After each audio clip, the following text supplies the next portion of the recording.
Hello, everyone. Hope you're doing well tonight.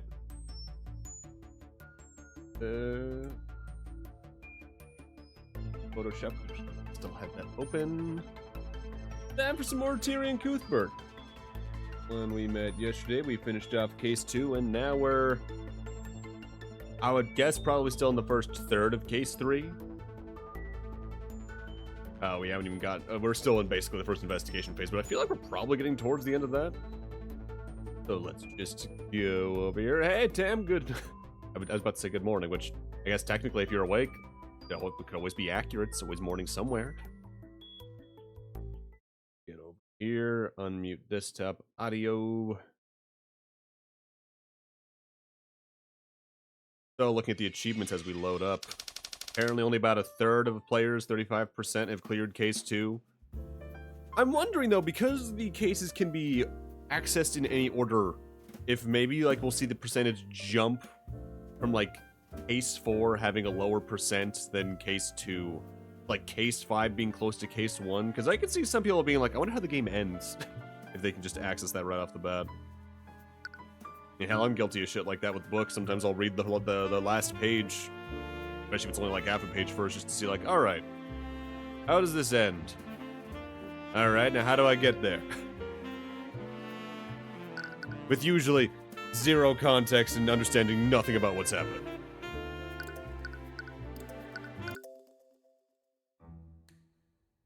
Oh, Jesus. I looked at chat to see if anything had been said. Looked back. This motherfucker was staring back into me with the passion of a billion suns. Asked her, I'm leaving now. I think we're gonna go try to find Reed, right? Actually, wait, hold up. Gotta alt tab for something. Why do I hear audio that's not just from the game?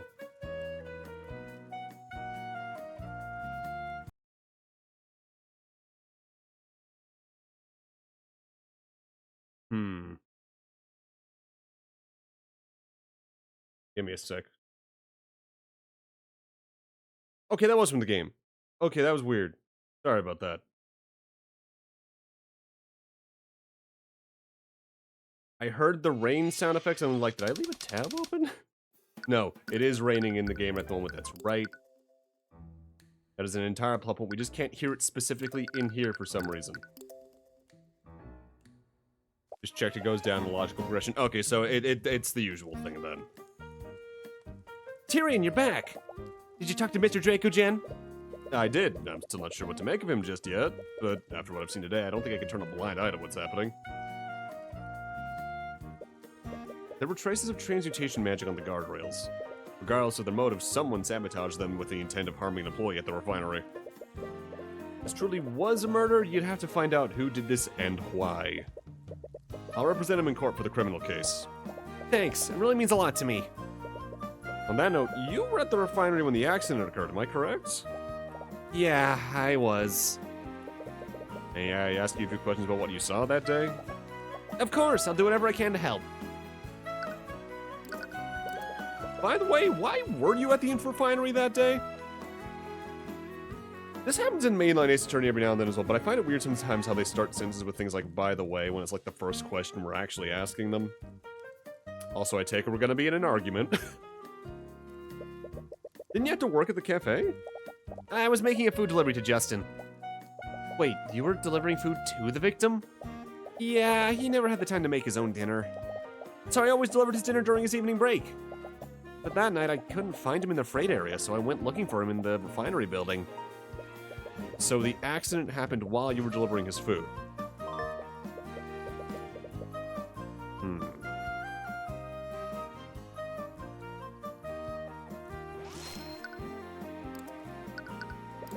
Did you talk to Justin at all before the accident?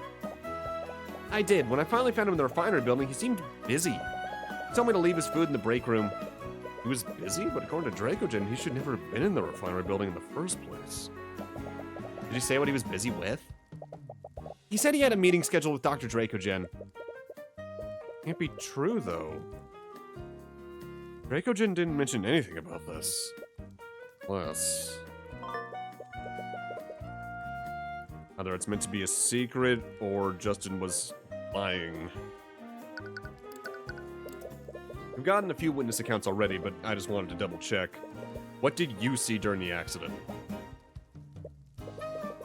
Alright, I'm sure it was a disturbing sight. You need to take a moment? No, it's okay. It happened after Justin told me to leave his food in the break room. It was my first time inside the refinery, so I spent some time looking at all the machines. That's when I suddenly heard a strange sound from the walkway. When I looked to see what it was, I saw Justin fall from there. I tried to find someone to help him, but no one could hear it because of how loud the machines were. Before I finally got them to understand what happened, it was already too late. Did you see the guardrail break when Justin fell off the walkway? More specifically, did it break from Justin's weight? I'm honestly not sure. I was too busy trying to find help.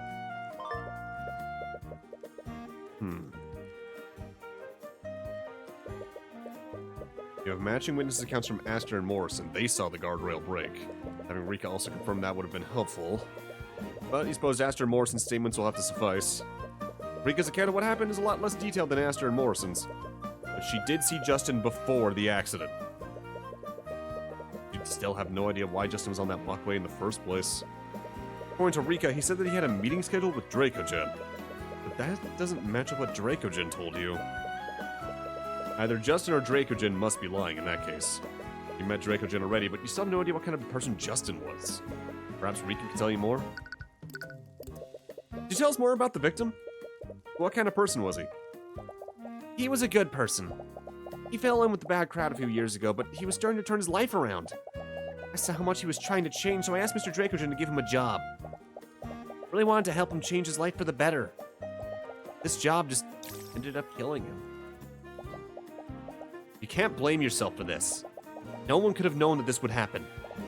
I guess you're right. It's hard not to think about it, though. Was he the type of person to go to places that he wasn't supposed to be? No, not anymore. Not anymore. He really wanted to make a good impression on Mr. Dracogen. He always talked about following the rules. He even got mad at me a few times when I accidentally broke Dracogen's protocols. Right, that matches up with what Dracogen said.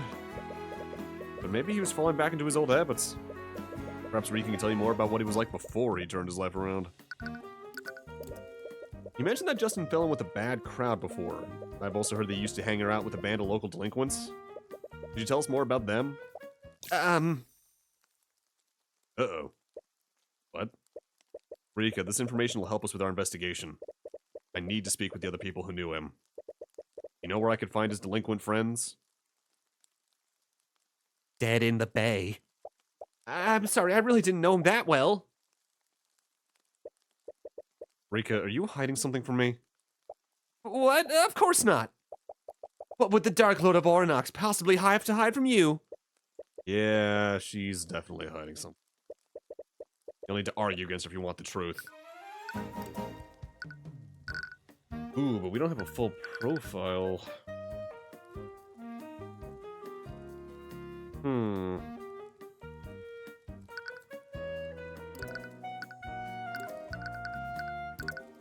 Okay, so let's maybe present some stuff to her directly.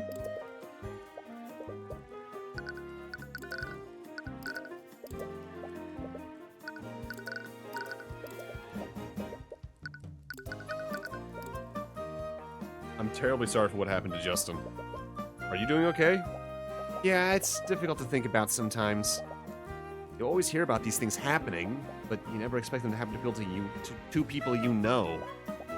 But have no fear. I'll take more than this to bring down the High Archmagi. Magi? She's reverted back to her Judy personality. There we go. Sora Couture's psychological profile is complete. Sora Couture appears to be hiding something from you. She clearly knows about the bad crowd that Justin fell in with, but she's hiding who they are and where you can find them. You'll need to convince her to share that information with you. Let's get into it. God, this piano's so good. Rika, you know about Justin's friends, don't you? Just be honest with me. I'm not hiding anything. I really don't know that much about him. I may have delivered his food, but he was just a customer to me. perform questionable acts to protect the people she cares about. Your best interests in heart and will always act in a way that she thinks is beneficial to your well-being, even if that means it isn't inherently. Act of deception often reverts to puny personality when trying to hide the truth.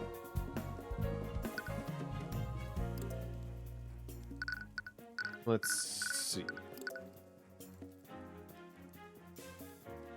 Yeah, you two knew each other pretty well. I might have believed that if you delivered his food because he was a good customer. But that wasn't all you did for him. You saw that he was trying to turn his life around. And you begged Dracogen to set him up with a job. You wouldn't do that for a customer that you barely knew. Well, that still proves nothing. I am Masurika Tudor, High Archmage of the Cadmium Flame. Is it so hard to believe that I took pity on a stranger?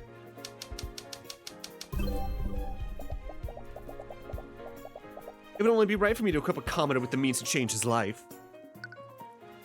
Alright, got for the queen.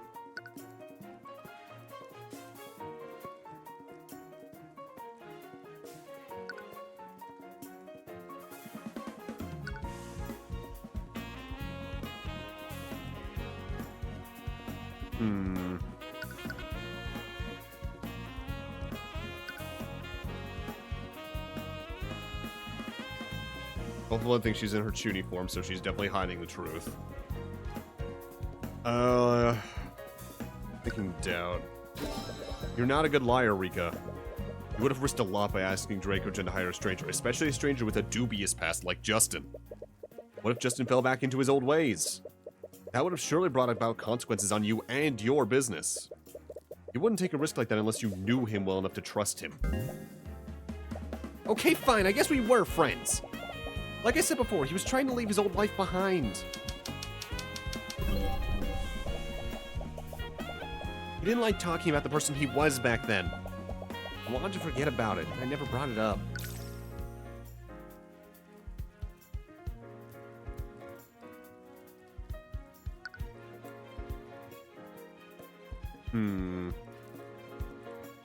I don't think we have any evidence that we could go against this with.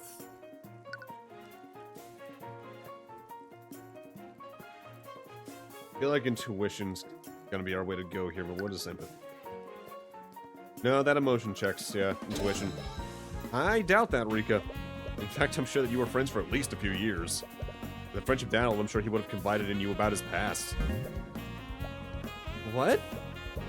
No, you need to stay focused. Rika, I don't know why you thought you had to lie about this, but I need to talk to Justin's former friends. Is that really necessary? Yes, I need to know why he was behaving so strangely before the accident. His friends might know something about him that you and Dracogen don't. That doesn't make any sense.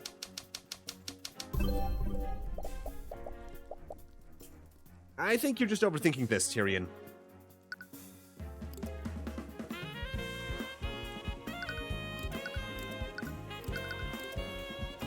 Yeah, the meeting. Because why would he be there if he wasn't supposed to be? You didn't want to overplay your hand before, but it looks like you don't have a choice now.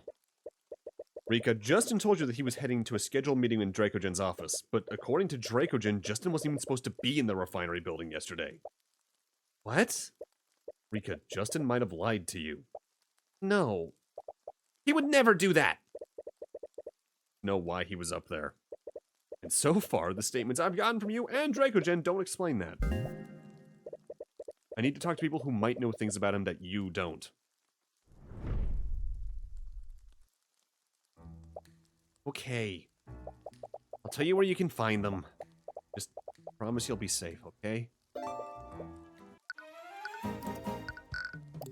Sorry, I wasn't trying to lie to you. It's okay, I'm assuming you had your reasons. But I need to know where I can find Justin's old friends. You probably know already, but a few years ago, Justin got involved with a local street gang. They'd always hang around the beach area. But one day they discovered an abandoned house along the coastline. They started spending most of their time there. Own a house on the coastline? It's that house, Tyrion. That's probably where you'll find Justin's old friends. So, that's why you were being so secretive. What? I'm sorry.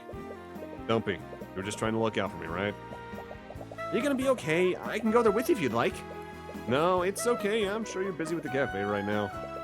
It's not as if I'll be going alone. Alright, just don't push yourself too hard, okay? Yeah.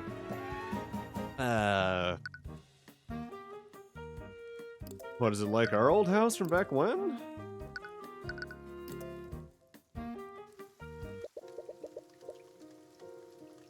You arrive at the old abandoned house. Upon looking at the home that you left behind, yep, you're struck with a flood of memories. Those memories were once happy, but now they only fill you with grief. Tyrion, are you okay? Yeah. Look around. You wipe your eyes and begin looking around the house. Suddenly, you hear the sound of glass breaking. You rush to look for the source and see two young teenagers throwing rocks at the side of the house. Dead remains of a window are lying to the ground. Nice shot, Gavin!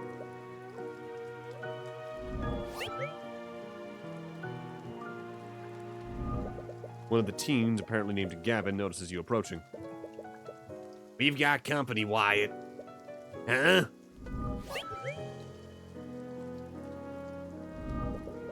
Stare blankly at the broken glass lying on the ground. You're at a loss for words. You feel like you should respond, but nothing comes out of your mouth. You suddenly find yourself quickly approaching the two teens. Eh? What the hell do you want? Ah, what the hell? Before you even realized what you were doing, you threw a punch straight in Gavin's face. Your eyes are slowly tearing up. You can only see red. Well, there's a little bit of chromatic aberration. If your eyes are seeing that, either there's something in your eye, or you're on something. Or you're looking through a camera lens of some sort. Or at the least, consult an optician. You grab Gavin by the collar and pull his face close to yours. Get the hell away from my house. Tyrion! Oh, you wanna go? If you came looking for trouble, you should have found it. Okay, let's all calm down and just stay out of this, you little shit. Excuse me? What, you got caught in your ears or something? Yes, actually. Why don't you go and repeat what you said? I said stay out of this. You little shit. Or really shitty glasses, that's a good point.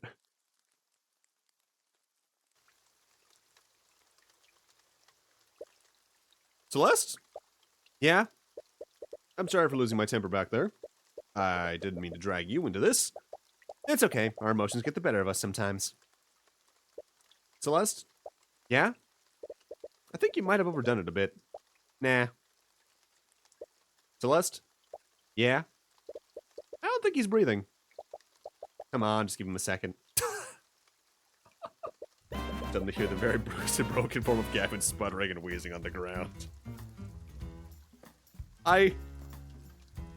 There's a part of me that just wishes there was just a slight difference in the background after that 5 minutes later, like, this wall's caved in. Looks like he's finally regained consciousness. See, he's perfectly fine. You're fine. Wyatt is staring wide-eyed at Celeste. From the shaking of his legs, looks like he wants to run away, but he's too frozen by fear to move. Don't bother running. Even with a head start, I can easily catch up to you. Boop. Anyways, these two are probably Justin's former delinquent friends, right? Are you okay with talking to them? Yeah, of course. Your emotions in such disarray, you completely forgot why you came here in the first place. Would you two happen to know the young man who died at the refinery yesterday? After Justin, was there someone with a grudge against him? Mike clearly thinks you're sent on someone's behalf. Wouldn't hurt to play the part to get more information out of him. We're not here to hurt you. We're not here to hurt you anymore. We'd just like to ask you a few questions about Justin. Yeah, sure, man. Whatever you want. All right, you two talk. I'll work on popping Gavin's shoulders back into place. It's a little disturbing how nonchalantly she says things like that. I know I've only had her for 3 cases, but I think Celeste might be one of my favorite Maya stand-in role types. Like, it really is between her and specifically Maya. Because a lot of the others that take that role are good characters still, but just aren't as strong. view the sea just as you remember it. Probably the only thing that hasn't changed since you left Orinox. Several weeds and plant life have grown out since you were last here. Doesn't look like anyone's taken care of the yard for the last few years. But you suppose that's more your fault than anyone else's. Returning to this house has brought back several memories you have complicated feelings for. These feelings are even more confounded by the blatant vandalism committed by Gavin and Wyatt. Honestly, you'd rather leave this place as soon as possible. Prepario Arcanum. Not too surprised there's no magic here. What can you tell me about Justin Way? According to a few witnesses we spoke to, you used to be friends? Friends is kinda pushing it. We used to hang back in the day, but we don't know more. But he started talking to you again. Why? He just needed some of the old gear that he left to the house. Old gear? What kind of old gear?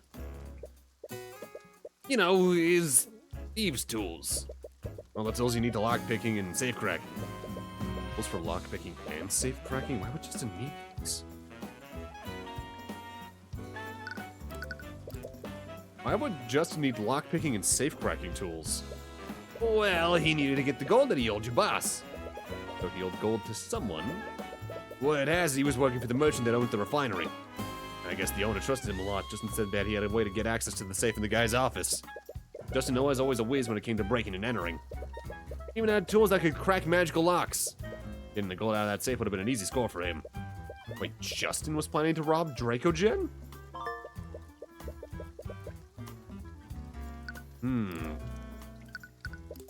Wyatt apparently thinks you were sent on behalf of someone. And from what he said so far, just owed a non-trivial amount of gold to this person. Yeah, locksmiths are a pretty respectable job. They're still pretty useful to this day. I guess a lot of the smithing jobs still are. You just don't hear as much about them because we put such a focus on non-trade work, I guess. This person was really some kind of criminal. Could they have been the one who sabotaged the guardrail? Did Justin tell you who he owed his jet? His jet? His debt to? Nah, man, he didn't say nothing. Though he does know. There's no point in playing dumb. Just tell us what he told you. Did he give you a name? Answer the question. The Eye Taker. He owed gold to the Eye Taker.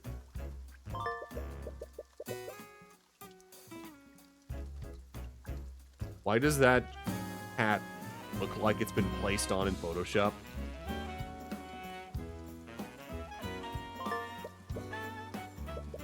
Eye Taker? Must be some kind of criminal nickname. Does that sound so familiar, though? Yeah, didn't Ruby get called that? If I'm remembering right, like towards the end of Case 1? By the way, you need to find out who this Eye Taker is. Might be best to ask someone else.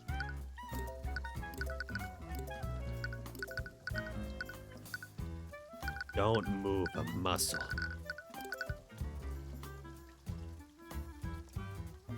You know what? That's probably it. My thought was also like, who gave Randy an eye patch?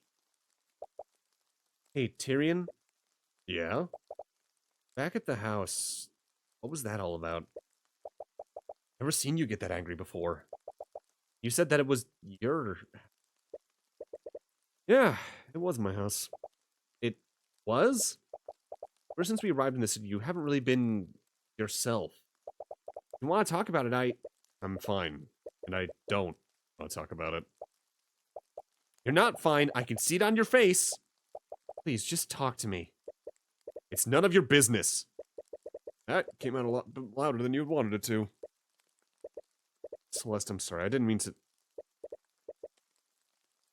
At a word, she quickly walks ahead of you.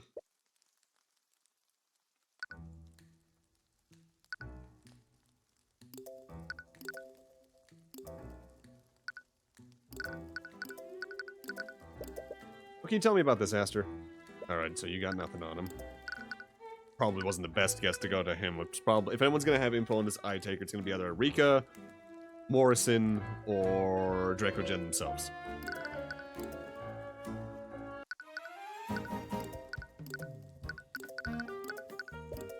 Rika, do you know a criminal named the Eye Taker? The Eye Taker? Can't say I've heard of him. Are you in conflict with this villain? They seek to steal the Eye of Horus from you. No, not exactly. At least you hope not. Either way, it looks like Rika doesn't know who the Eye Taker is. Try asking for someone else. Did they? That was such a one-off line that definitely was implying things, but it was so one-off, I don't remember the exact wording of it, besides the fact it was brought up in context to her in case 1.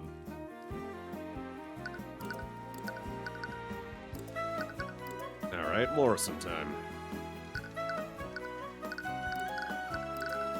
Morrison, do you know about a criminal named the Eye Taker? The Eye Taker? Where did you hear that name? You do know about them. Aye, I do. I've learned to keep my distance from him over the years. The Eye Taker is the criminal kingpin of this region.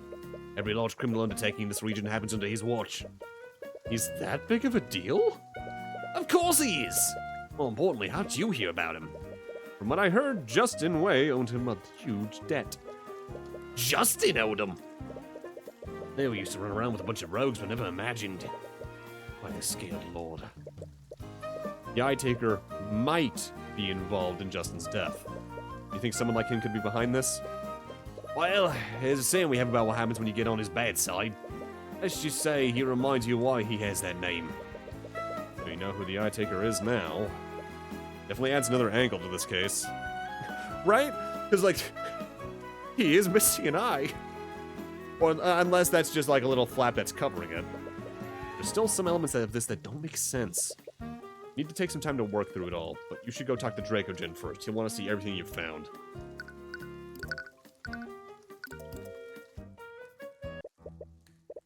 Hello, Mr. Cuthbert. I trust you're doing well. We are, for the most part. We spent some time looking into the accident and the people who knew Justin. I think there might be more to this case than meets the eye. Oh? You spent some time explaining your findings to Dracogen. Seems troubled when you explain the traces of transmutation that you found on the guardrail. Even more taken aback when you mentioned Justin's supposed plan to rob him. This is quite a lot to take in. Are you missing any valuables in your safe right now? No, actually, but What is it? after the accident, I did a careful inspection of the building. When I checked my office, I noticed the lock on the safe was disengaged. The safe was open, but you said there wasn't anything missing. That's right. When I saw the safe open like that, I was already worried that I'd been robbed. But I double-checked the contents. Everything was accounted for. Because of that, I just assumed I'd forgotten to lock it. This doesn't make any sense. Maybe it was just a coincidence? I might believe that if it weren't for my office is located. Or where my office is located. What do you mean? The walkway that Justin failed from leads to my office. There's a window there that overlooks the refinery. That would explain why Justin was there in the first place. I don't want to suspect one of my employees, especially one that isn't alive to defend himself from such accusations. It all just fits too perfectly together, except for one thing. Why wasn't anything stolen? Well, regardless, I think you have a pretty good case. Does mean you'll represent me? After what I've discovered, I won't just stand by and let Von Sanctus have his way. Well spoken. I'm glad to have you on my side, Mr. Cuthbert. Anyways, regardless of why, someone clearly magically tampered with the site of the accident. I doubt the court will find you at fault for what happened. Although, What's wrong? civil cases are a lot less strict than criminal cases. If we present evidence by suggesting foul play using magic, they'll treat this exactly like our other cases. Yeah, they might stall the trial until they find out exactly what happened. This accident, all we have to go on is witness accounts. Finding concrete evidence of what happened could very well be impossible. The idea of hunting down the major responsible sounds very tempting.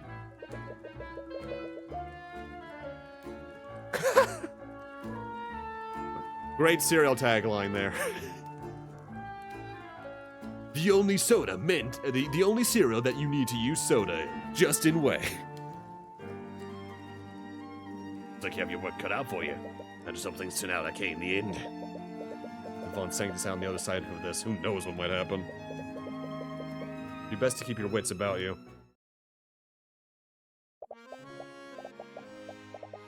I can't believe this. I have more important things to do than resolve your petty squabbles for you. Yes, the mission should be your betrothed. Listen, the sooner you help me resolve this matter with Dracogen, the sooner you can return to being the princess' lapdog.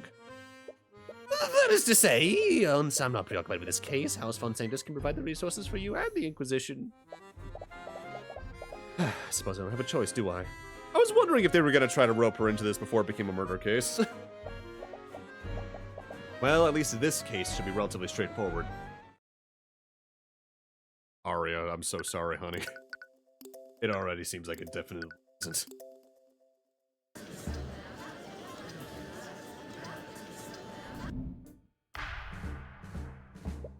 Although, you know, it would be kind of funny for them to mess with stuff with. The only reason I don't think they would do this, besides the fact they obviously aren't already, is because they definitely already have a plot going. Could you imagine if for this case, they did like the usual one case per game in the main Ace Attorneys where like you have Winston Payne or your stand-in joke prosecutor because it's not one of the main cases? So we just had like a one-off motherfucker. Court is now in session for the trial of Stefanik Dracogen. Prosecution is ready, Your Honor. The defense is also ready. Very well, let's begin the proceedings. Prosecutor Steelwind, please list the charges.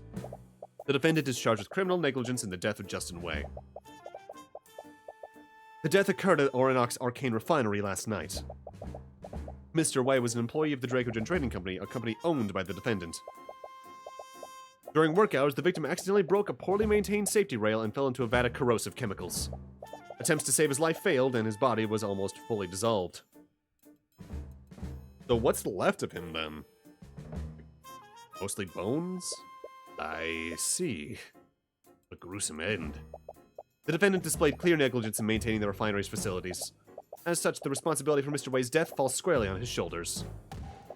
To begin, the prosecution would like to call Noah Morrison to the stand.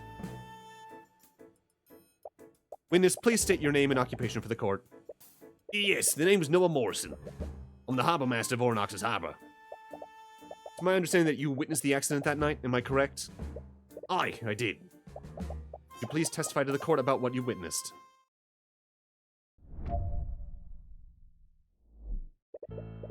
Yeah, dental records potentially, so maybe bones are left. Also, like, people literally knew who he was when they saw him fall in, so there's also potentially that. It's just like, alright, whatever's in there is him. I was shown a visit around the city, and for some reason he really wanted to see the Oronox Arcane Refinery.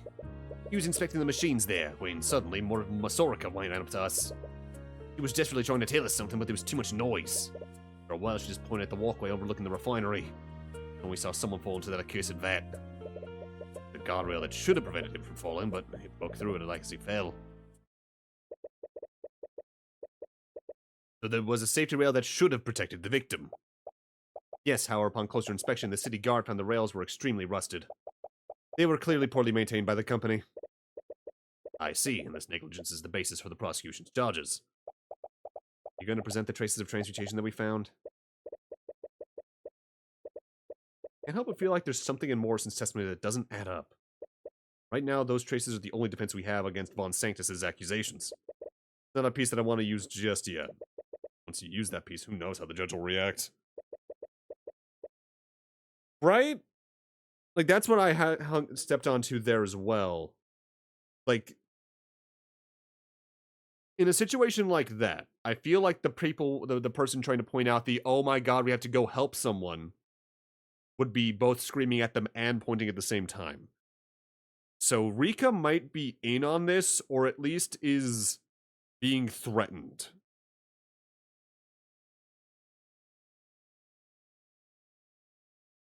Probably the loudest meow I've heard from my cat through the door.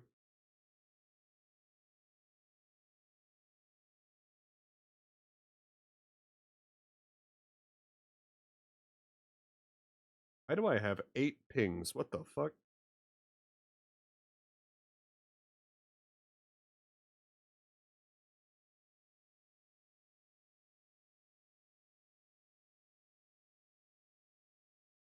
Hold on, let me get the cat.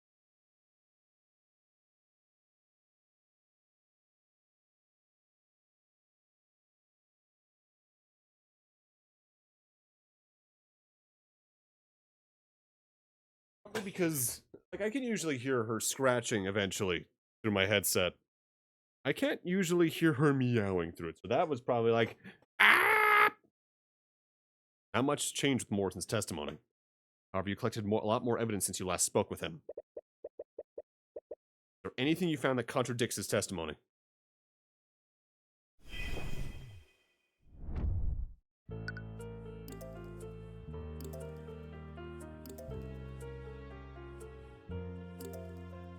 and like pointing at the walkway, then you saw someone fall into the vat.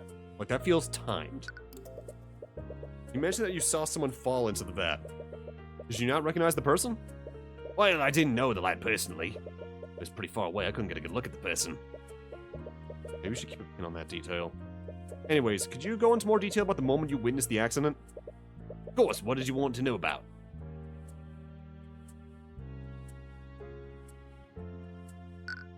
See what all these add on. What happened to the guardrail before Justin fell? Well, I saw him lean on it.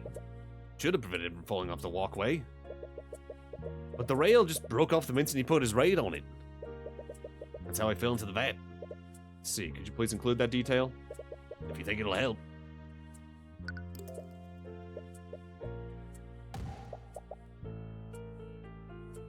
Oh wait, I just pressed the same thing.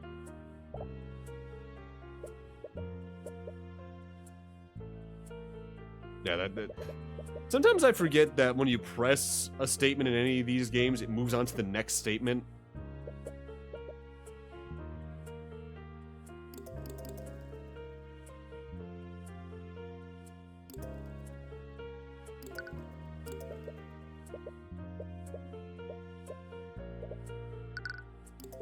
What was Masurika doing during the moment you saw Justin fall? I told you, didn't I? She was the one pointing out the walkway in the first place. That's how we saw Justin fall. Let's see. Could you please include that in your testimony? If you think it'll help. Zorika pointed out that's when we saw Justin.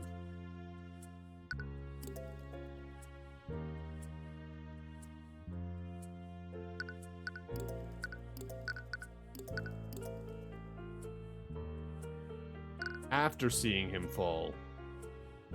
So there's a timing mismatch here. Objection! Wait, what? Witness, you said that you saw the victim fall into the vat. Did this happen before, during, or after Rika tried to get your attention? It was definitely after. One for the commotion she made, I wouldn't have looked up there in the first place. Thought, but... What does this mean? Morrison, I spoke with Masurika about what she saw. She said that she saw Justin fall off the walkway and then rushed to you for help. Oh, it sounds about right. No, Morrison, it actually doesn't. What do you mean? If Masurika saw Justin fall before she went to get help, then how did you see him fall after she came to you for help? What? Morrison, Rika came to you for help. This was in reaction to seeing Justin fall off the walkway. If that's true, then how could you possibly seen Justin fall off the walkway again afterward? I have no idea. Mr. Cuthbert, you're disputing the witness's testimony over a minor detail. It's entirely possible that Mr. Morrison or Miss Tudor simply misremembered. I highly doubt that Morrison misremembered the order of what happened. His testimony matches up exactly with the testimony of his companion. Then Miss Tudor must be the one who's mistaken. I'm compelled to agree with Miss Steelwind. These conflicting accounts seem extremely minor. The prosecution's case is based on the broken guardrail. And only 3 individuals witnessed Justin Way break said guardrail. The defense asserts that these 3 witnesses' accounts must be consistent with each other. Otherwise, this evidence is not strong enough to find my client liable. Please, and the break in the guardrail is directly over the vat. That is enough physical evidence. It proves the victim fell in because the railing broke. How do we know that the guardrail wasn't broken by some other event? That's ludicrous. You're clearly just playing the devil's advocate. I'll admit I also find the defense's assertion dubious. However, I see no harm in allowing Miss Tudor to testify what she saw. Saw a lot less than Morrison and Astor did, and her testimony was a lot less detailed. But the one detail she did remember was what she saw Justin fall off the walkway. Hopefully her testimony might clear up what happened. Bailiff, please escort Miss Tudor to the witness stand.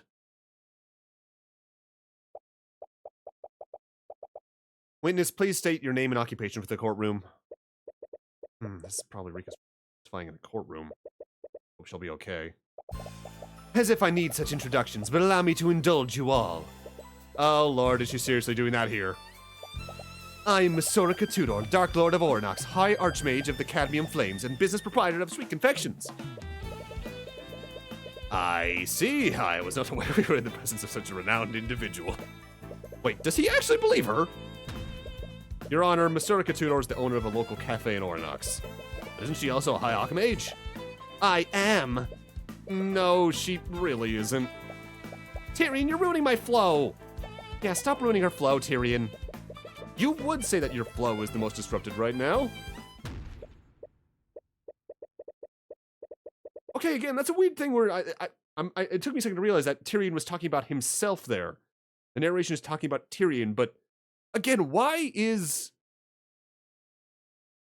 the narration in second person? Like, it does nothing. If anything, it being in first person for Tyrion would make everything flow better.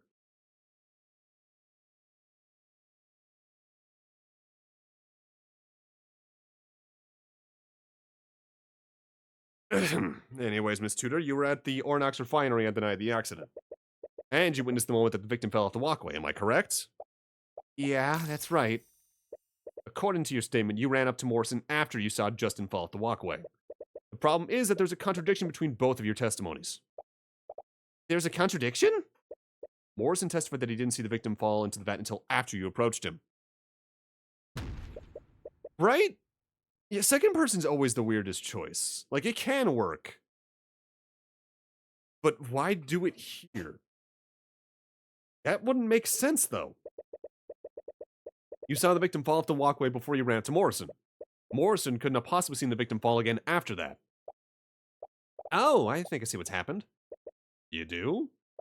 I think you're misunderstanding what I said before. I misunderstood you. That's true. Could you please testify to the court exactly what happened? Please include every detail you can remember. Sure.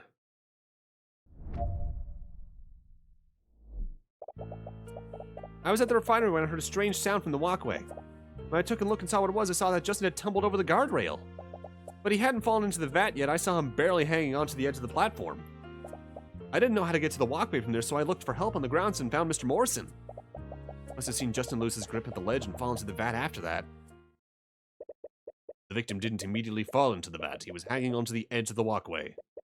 That would explain how Morrison saw the victim fall into the vat after Miss Tudor saw him fall off the walkway. In any case, Mr. Cuthbert, you may begin your cross-examination.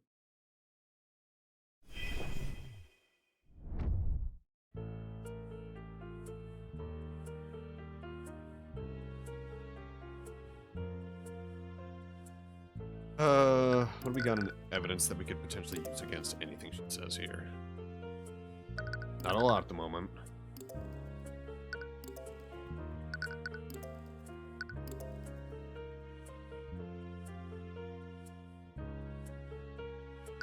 Lean on a guardrail and break it. So no one was hanging from their perspective.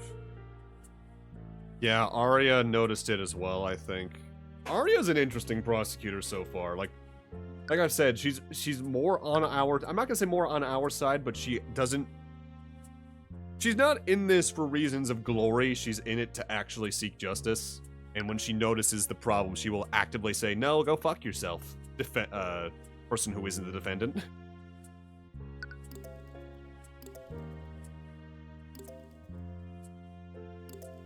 Up over.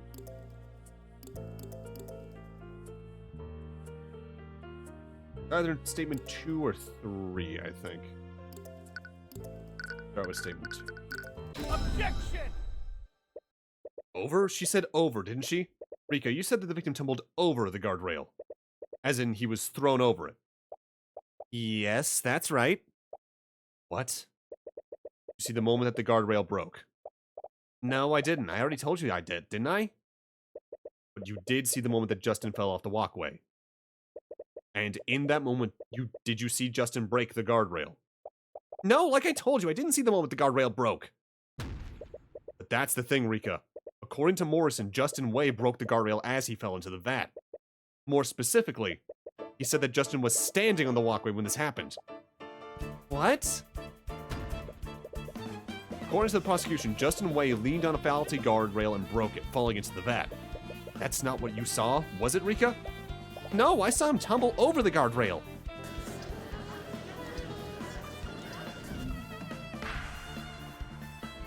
I'm afraid I don't see the importance of this, Mr. Cuthbert. Are you accusing the witness of perjury? There's definitely something going on here, but what? Misurika is a mage, and you don't want to suspect her. You need to consider every possibility. What is happening here? I think they're both telling the truth. Because Morrison wouldn't be lying because we know there for a fact there's someone consistent. But we know Rika well enough to the point where she's definitely not lying because she cared about Justin. Yeah, this might be a two-person kill. Oh, fuck. They're both telling the truth, you guess. But how does that make sense? Okay, think through this. We assume that Rika and Morrison are telling the truth. You need to remember the exact order of events. First, Rika saw Justin go up the walkway. Saw Justin fall over the guardrail and off of the walkway. Grab onto the walkway ledge. That's when Misurika went to tell for help. This is when she ran into Morrison and Aster.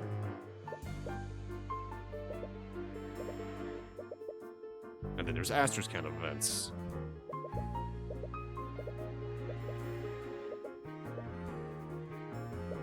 Aster and Morrison couldn't see Justin's face. That one detail their testimonies never sat right with you. You dismissed your suspicions. They found Justin's body in the vat, after all. You know for a fact that he fell into that vat. You ever considered one other possibility? Another person did as well. Another person? Is that really possible? But it's the only thing that makes sense. It would also explain how Rika, Morrison, and Aster all saw someone fall off the walkway at different times. Yeah, that feels likely. But then, who's that second person? We don't know all the facts is the only conclusion you can draw. I think you've had quite enough time to deliberate, Mr. Cuthbert. Are you accusing the witness of not? I'm not accusing the witness of perjury, Your Honor. Both Miss Tudor's and Mr. Morrison's testimonies appear to contradict each other. But they're both telling the truth. Then please enlighten us, Mr. Cuthbert. How could both of their testimonies possibly be true? Well, I think there's only one possible explanation. Both Miss Tudor and Mr. Morrison saw someone fall off the walkway. But the person that Miss Tudor saw and the person that Mr. Morrison saw were two different people. Are you serious, Mr. Cuthbert? You honestly think some random person fell into that moment after Justin Way fell in? It's the only conclusion that makes sense, Steelwind. Miss Tudor knew the victim and recognized him. That's how she was able to confirm that it was him that fell into the vat. However, Mr. Morrison and his companion did not know the victim personally. They could barely make out his features. They only assumed that it was him after learning that he fell in. Please. It's far more likely that Miss Tudor is simply mistaken about what she saw. What? No, I'm sure I saw Justin tumble over the guardrail. Let's not forget Miss Tudor's allegiances. As a beneficiary of the Dracogen Trading Company, she has every reason to confound this case in the defendant's favor. That's not...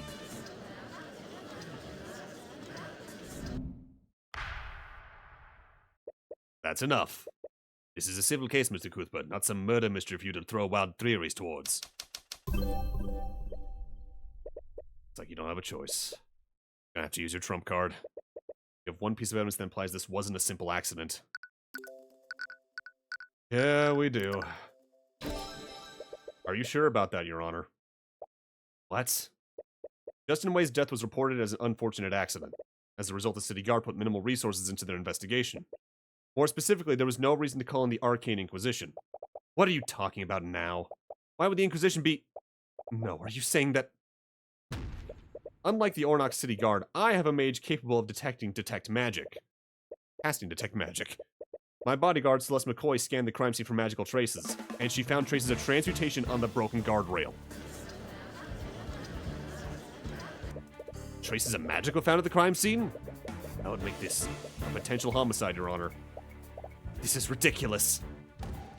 The accident took place within an arcane refinery. Those traces could have come from from the purification process.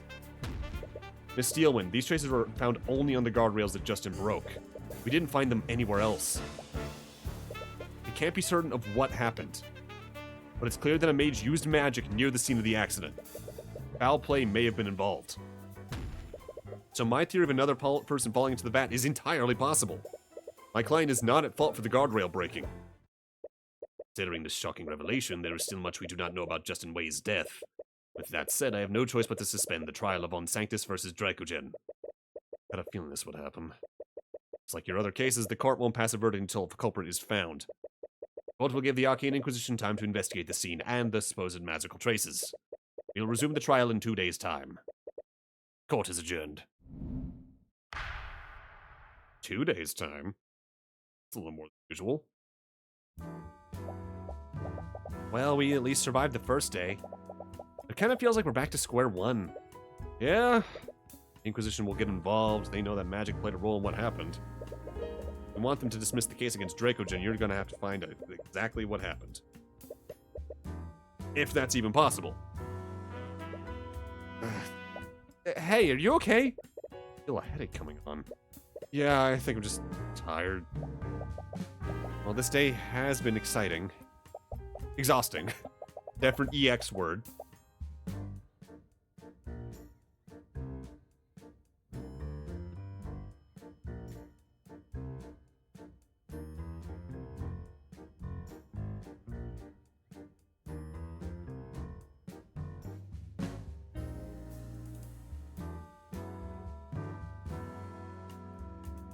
It's pretty late. Should we just head back to the inn and continue the investigation tomorrow? No, I want to take another look at the refinery before the Inquisition gets there. Extreme!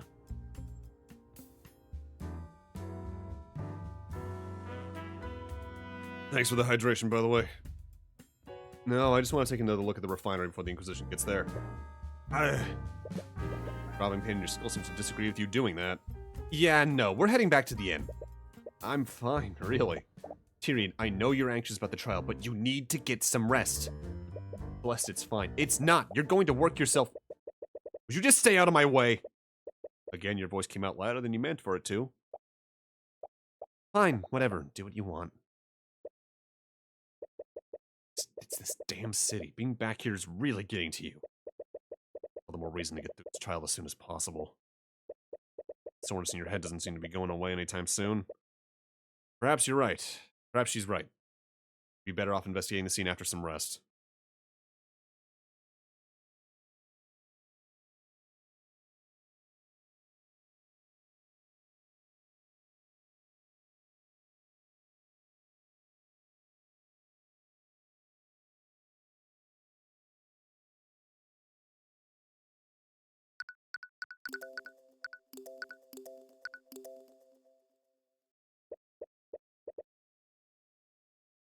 Another nightmare overtakes your sleep.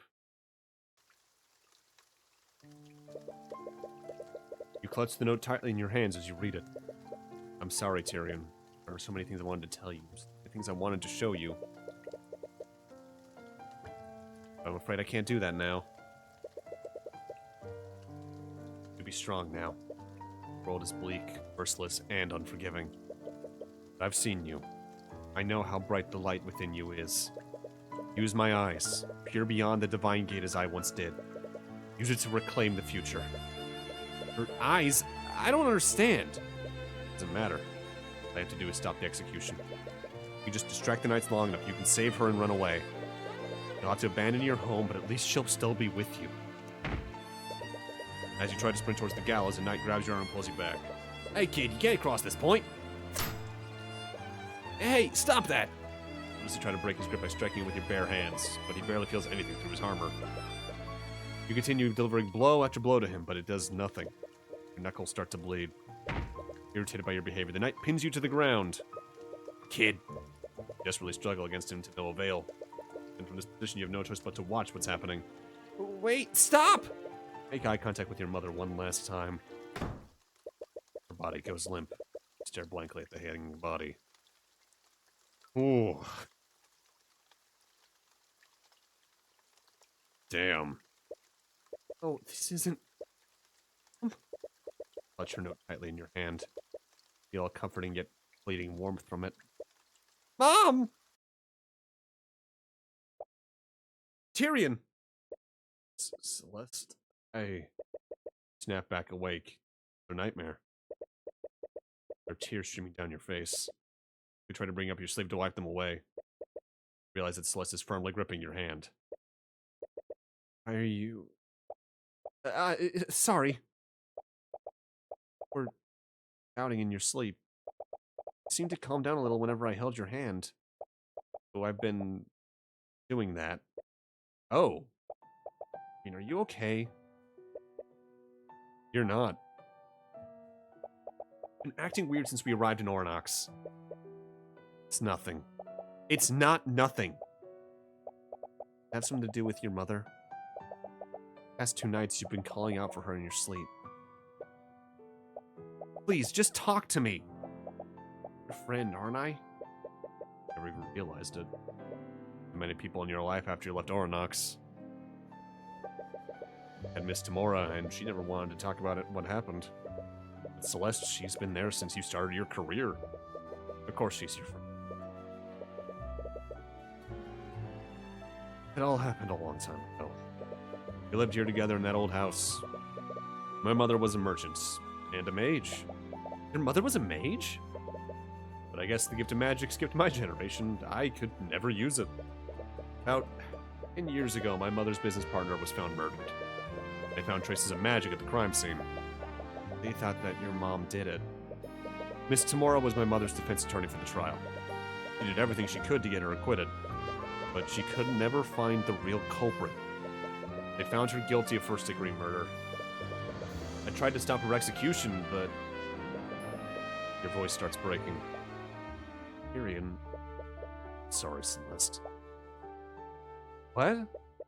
Back here has brought back so many memories. Not that I'd already moved on from what happened. If I could just keep saving people as an attorney, then maybe I could put all this behind me. I'm back in Orinox, and those feelings are still so fresh in my mind. It's like I'm still the same powerless child from 10 years ago. I know that I've been taking that out on you. Sorry. Don't be. I get it. I know what it's like to lose someone like that. She does, doesn't she? When my dad was murdered, you were there for me.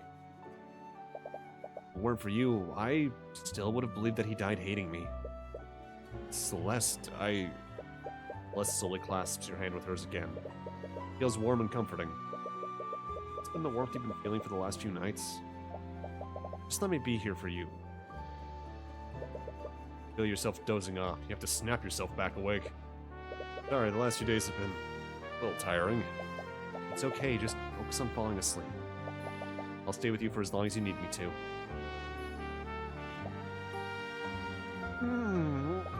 I'm also feeling pretty tired, though. I'll just rest my eyes a bit. The first time since you arrived in Orinox, you finally receive a good night's rest. Drama indeed, though. Fucking hell. You wake up the next morning feeling well rested. Feel almost a little too rested. Feel really reluctant to leave the comfort of your bed. Celeste, your hand feels warm. Aww. You can feel your heart stop. Celeste? Fine. Her eyes slowly open as she wakes from her equally restful sleep. She drowsily scans her surroundings.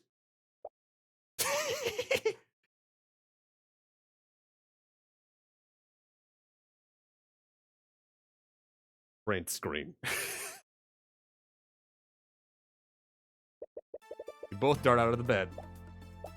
So, you seem to be doing better? You're okay, right? Yeah, thank you for last night. Poor phrasing.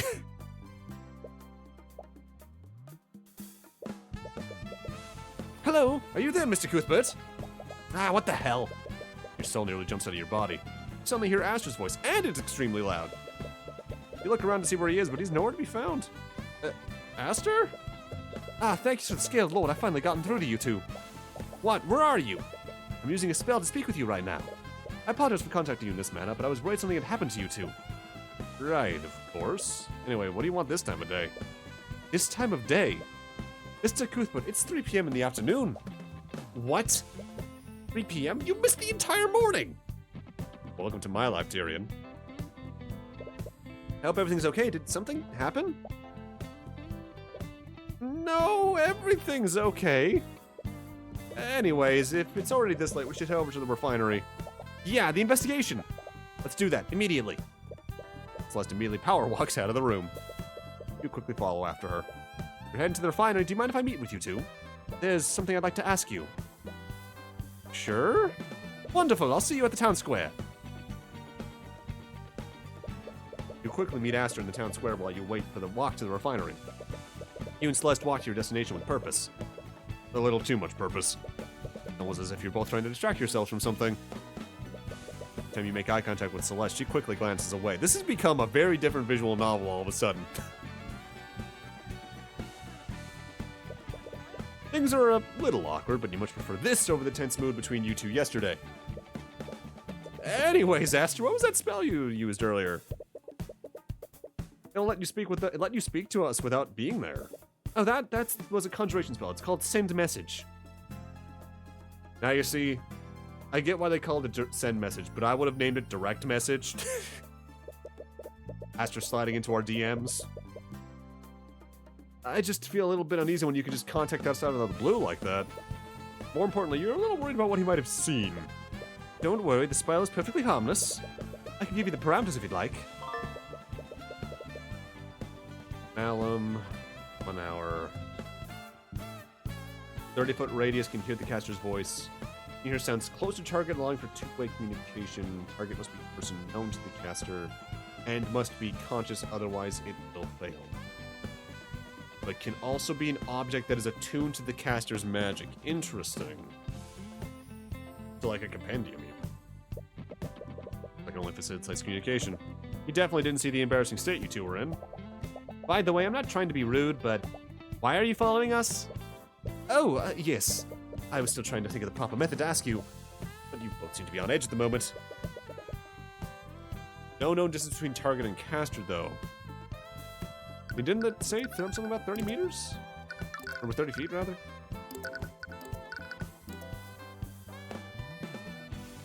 Oh, anyone within a 30 feet radius of the target can hear the caster's voice. Okay. So does that mean he was hearing his own voice? Potentially, depending on how small those rooms are? What did you want to ask us? You already told me about the traces of transmutation at the refinery, but the trial yesterday really highlighted the significance of that. I can't simply stand by if I was a witness to a murder. And... I join you on your investigation. You're questioning his motives for a variety of reasons. He was the only other mage that was at the scene of the crime. And between him and Rika, you definitely trust Rika more. Alright, I see no reason why not. Let's shoot you a concerned look. You suddenly gesture for her to keep an eye on Aster. She nods in acknowledgement. Aster is your prime suspect right now, and he has to be aware of that. If you come close to you, you might catch some dissonant thoughts through the eye. You arrive at the refinery and see that several knights of the Inquisition have already arrived.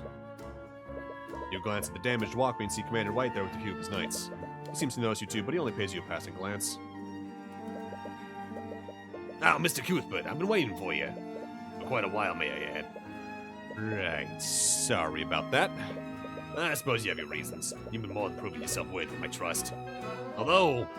Dragogen gives Aster a suspicious side glance. He appears to have come to the same conclusion that you did. Well, you've given me a little reason to doubt your judgment. I'll leave the investigation in your capable hands. Speaking of the investigation, where should we start first? Now that we've gotten the Inquisition involved, we might be able to learn more about the magical traces at the crime scene. Look at Commander White, who's inspecting the walkway. Probably your best bet for getting more information about the investigation. Yes, this stuff's all updated. Power box with artistry. Oh, but you know what? This might just be dialogue with Aster now. No, that's the same as it was before.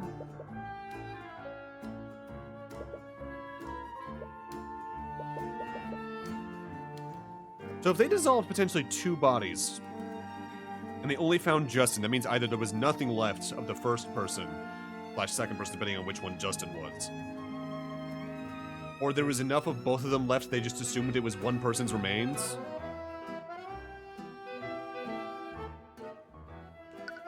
Arcanum.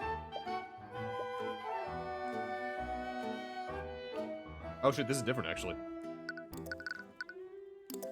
There are traces of transmutation around this power box. Then we know someone's sabotaged the guardrail. I'm turning into a Looney Tunes character. A little suspicious of every trace of magic here, but this is an artificery device, so a trace of magic is on it is to be expected. Alright, that's... I'm quite pleased with your work during the trial. I'm glad I put my trust in you. This is Frank Solid's face, right? I'm not just seeing that. Thank you, but we're still a long way from getting your case dismissed. And the possibility of a murder definitely made things much more complicated. I see no reason to blame yourself. You only played the cards that were you dealt. Honestly, I'm still trying to make sense of what happened. Do you have any idea who the second victim might be? You're right. It's probably the eyes and the hands being clasped like that combo, especially. It's just I'm just missing it, like doing that little like left to right movement. I have no idea why. But all my other employees are accounted for. I doubt there was anyone who worked for me. And who was it? To be perfectly honest, I'm a little concerned how many unauthorized people were in that day. He has a point. Seems that Justin, Rika, and Morrison were all there.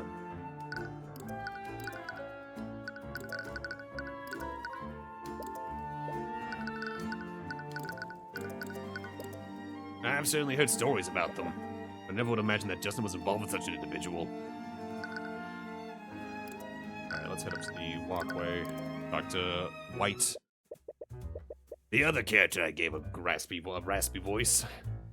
Rasp and gravel. Graspel, if you will. Oh, it's you two. And who's this? Wait, the hell? Commander, please don't. What the hell are you two doing with the Crown Prince? Yeah, we fucking called that. What? It appears that my cover's been blown, as they say. You see that you're the Crown Prince? Yes, my full name is Aston den Wyvergine IV, heir to the throne of Rivengard. This entire time, you've been speaking to the heir to the throne? The heir to the throne is our fanboy? I was hoping that it wouldn't come to this. Oh, sorry, Your Majesty. Only 8 years older than... Oh, fuck yeah, damn. He does not look 26. He looks... Honestly, he looks... Like if he wouldn't be the same age as Arya, he'd only be like a year.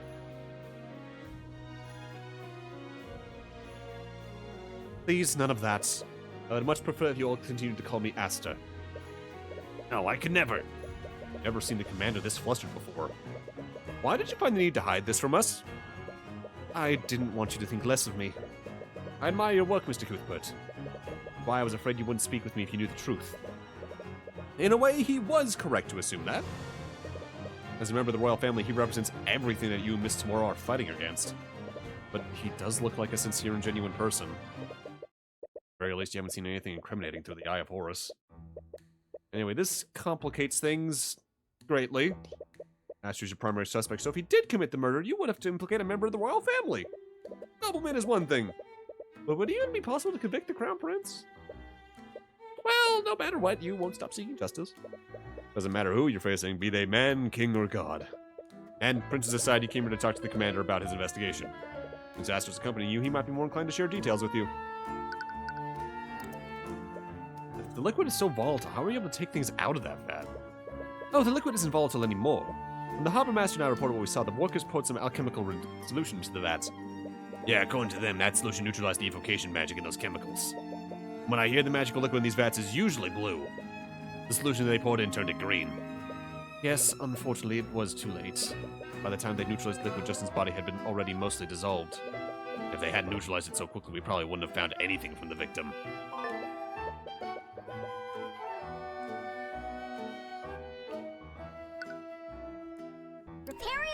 Arcanum. The traces of transmutation are still here. It's been a day since the accident. These traces were left 2 days ago. These traces should disappear by tomorrow. Right, magical traces are only detectable for 48 hours after a spell is cast. There are traces of evocation magic on the chemicals in these vats. That makes sense. Evocation's a spell, blah blah blah blah.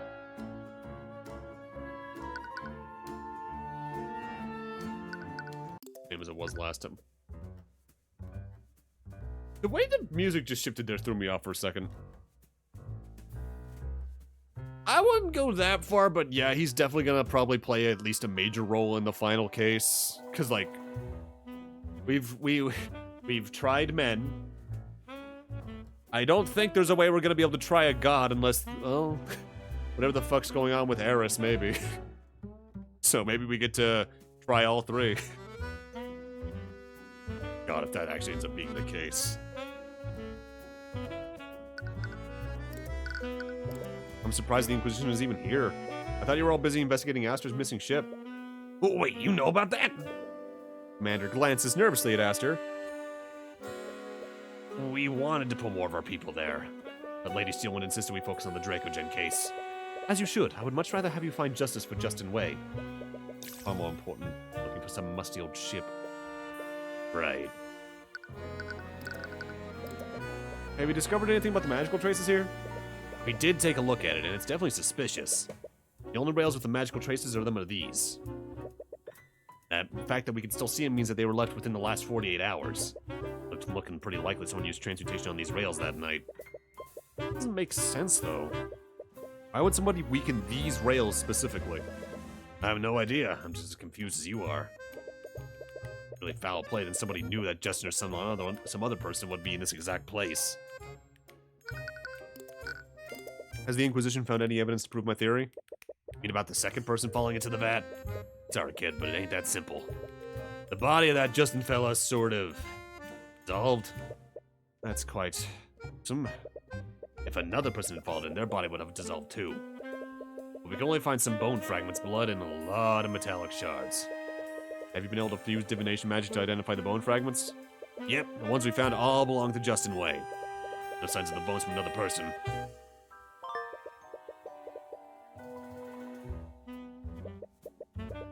There wasn't any evidence of another person falling in? Your theory being correct, then? Are you sure that you and Morrison saw a person fall into the vat, Aster? I definitely saw someone fall off the walkway and break the guardrail. Although, thinking back on it, I didn't recognize exactly who that person was. The Harbor Master and I were pretty far away, and it wasn't well lit. You think the second victim's body fully dissolved? That might explain why we can't find any bone matter from him. Now, if my theory's correct, the second victim fell in minutes after Justin fell. It wouldn't make sense if that person's body fully dissolved before Justin's. Why can't you find any bone matter of this second person? Either way, Dracogen might want to hear about this. The liquid is so volatile, how are you able to take things out of the vat? Oh, the liquid isn't volatile anymore. The hop. Okay, yeah, we know that already.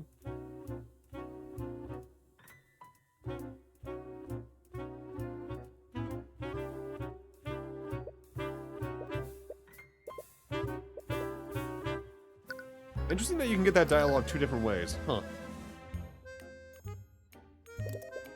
I still can't believe that you've been the Crown Prince this entire time.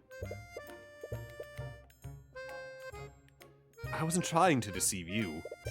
I was just worried that you might treat me differently if you knew the truth. Oh, right.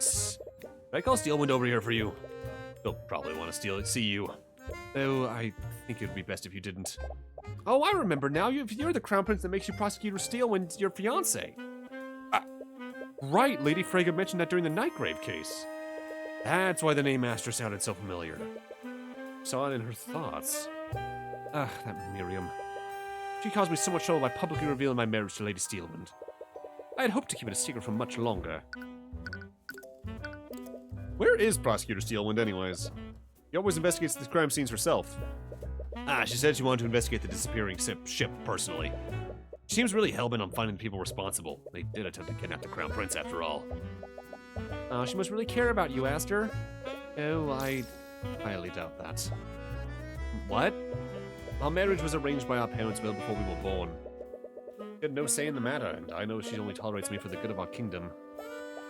I'm sure she still cares about you. No, I can tell by the way she behaves around me. Her hands quiver with rage, and she can't even bear to look at me when I speak to her. Damn, I can't believe she even treats the Crown Prince like that. She may be my fiancé, but our marriage is purely political. She endures so much because of her name. I guess you aristocrats have your own share of problems. Alright, so they said Dracogen would probably want to see that, so let's go show that to him. Draco Jim, we spoke to the Inquisition about what they found in the vat, and they could only find bone matter belonging to Justin. Well, that and several metallic shards.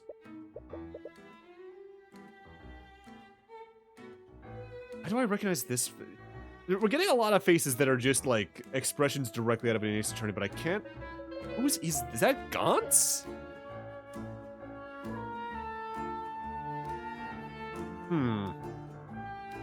What? That can't be right. I know. I was hoping to find some hard evidence to prove my theory. Find another approach to prove it. No, that's not what I meant. There shouldn't be any solid matter in those vats. You talking about the metallic shards? I just assumed those were some kind of magical byproducts. No, the refinement process requires that anything in that vat remains a liquid.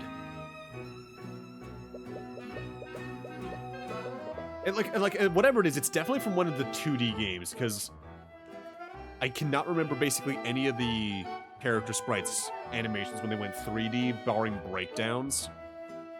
Or like Bobby Fulbright doing his like fist pump. Solid matter would absorb the liquid's magical properties and take the entire batch. So those metal shards weren't supposed to be in there. Do you think they came from the broken pieces of the railing? Possibly. We'll have to double check with the commander to make sure. Definitely strange. You'll need to take a moment to work through all this. But Dracojin said there shouldn't have been any solid matter in those vats. We've already confirmed that the bone matter they found came from Justin's body. But that leaves another question. Where did those metallic shards come from?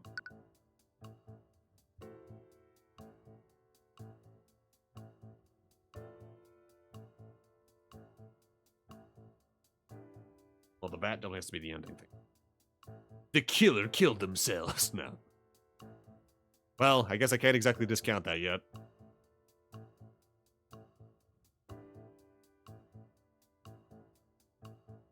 That feels probable. It could even have been a murder weapon in case they, like, stabbed Justin and that's why he potentially fell off. Metal object was thrown into the vat. Damon Grant's sprites definitely is reminiscent of his. Let's take a look.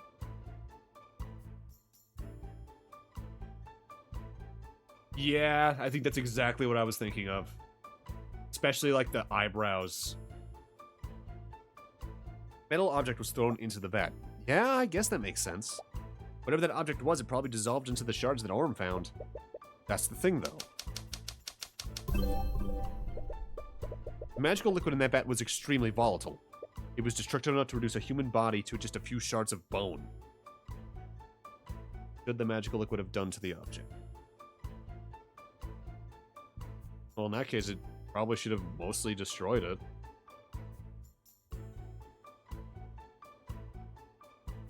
But there isn't a mostly. It's either partially or completely.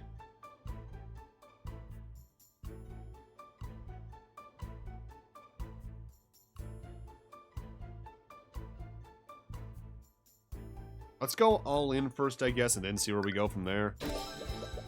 Alright, guess that's right, because the music's getting more. That would make sense if it's another construct. The only thing is with that... Oh, actually, no, because... if Justin went over... then the construct would have been trying to catch him from what I remember the dialogue at the start of the case. Or at least, like, pull him up. But it was probably leaning on the guardrail, and that would make it keel over, because those things are heavy. And then Sanctus potentially could be behind that, yeah.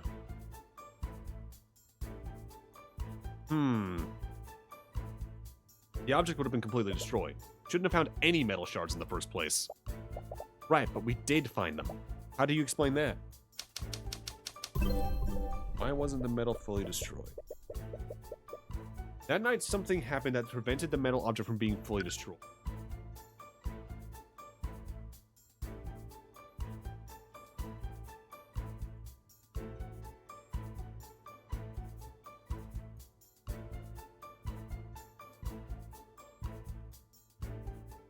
They neutralized it quick enough, maybe?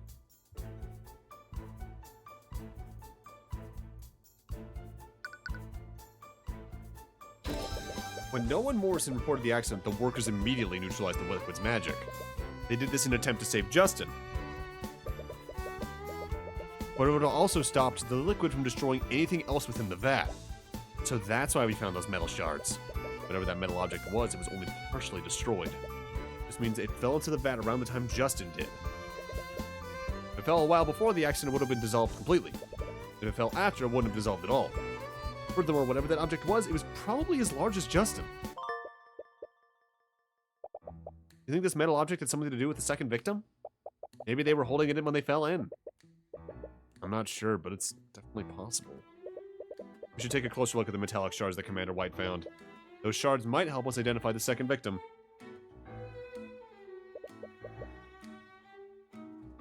That person even exists. And even think about it, actually, if it's a construct, that makes Astor and Morrison's testimony make more sense. Because that would explain why they said it looked stiff, but also why they couldn't recognize a face. Because they don't have one. Do you have anything else to say, Amy?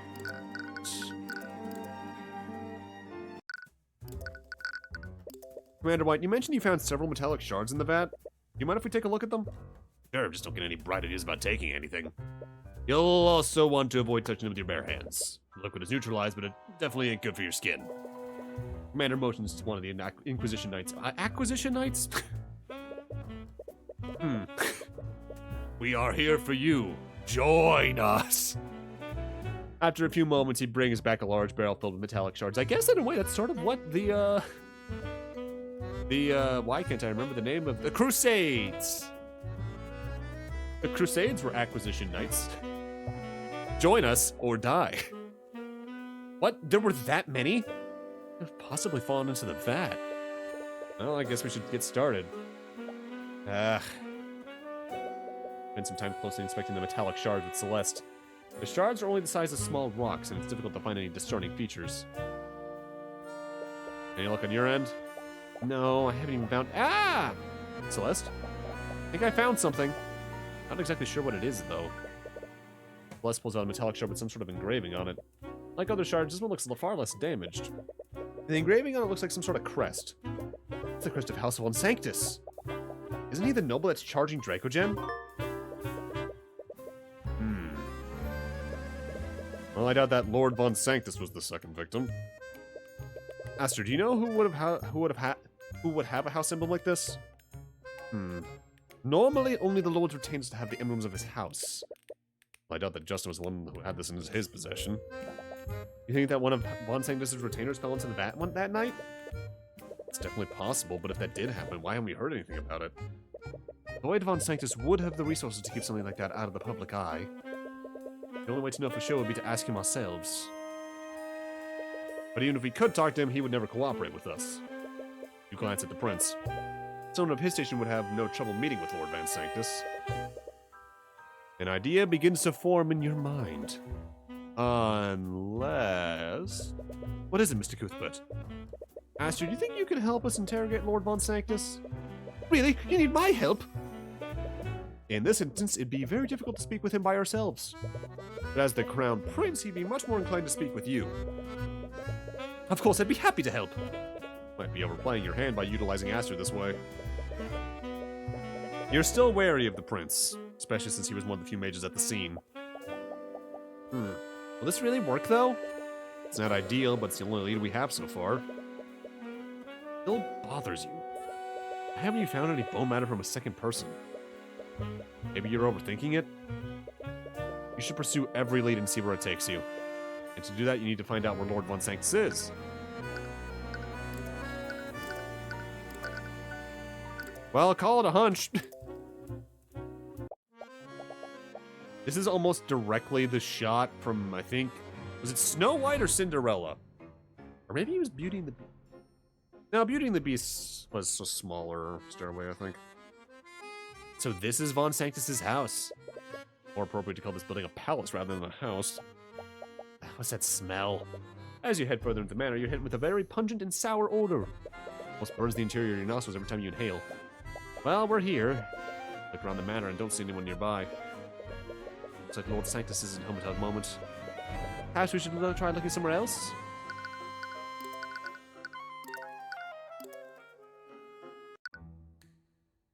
You know what? Yeah, I think that's what I'm thinking of, the ballroom. Because that was a pretty similar color palette, if memory serves.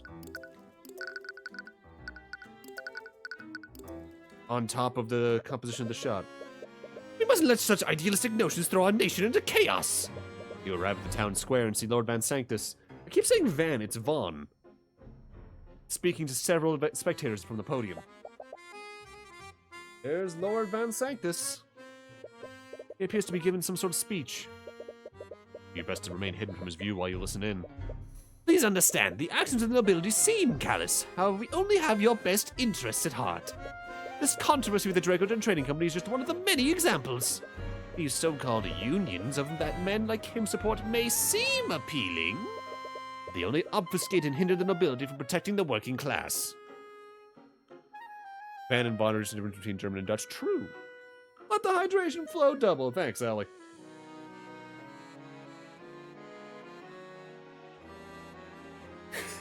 Lloyd from Sanctus. I wonder if there was ever some RPG out there where they had a character named Van or Vaughn, but like in regards to their last name, and the localizers did just translate it fully.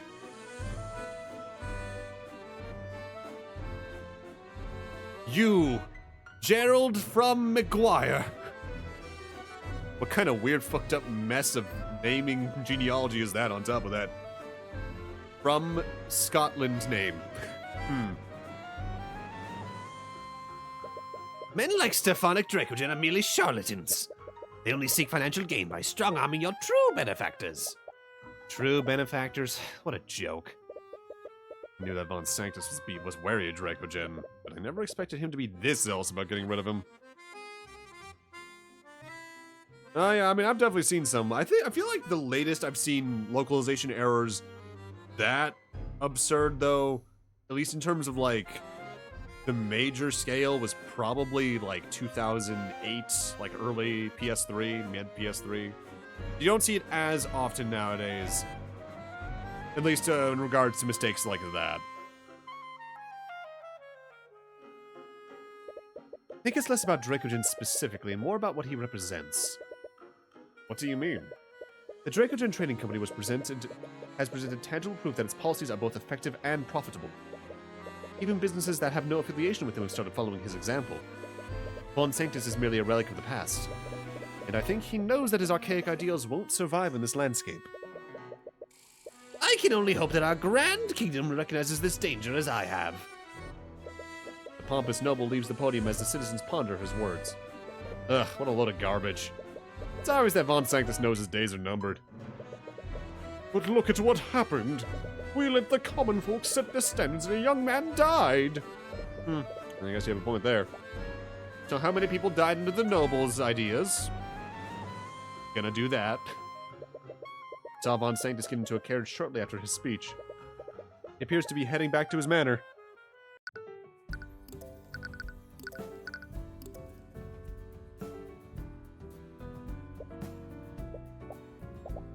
Alright, so it's August. Now it's daytime and not raining. Oh, you're totally right. He does look like Zex.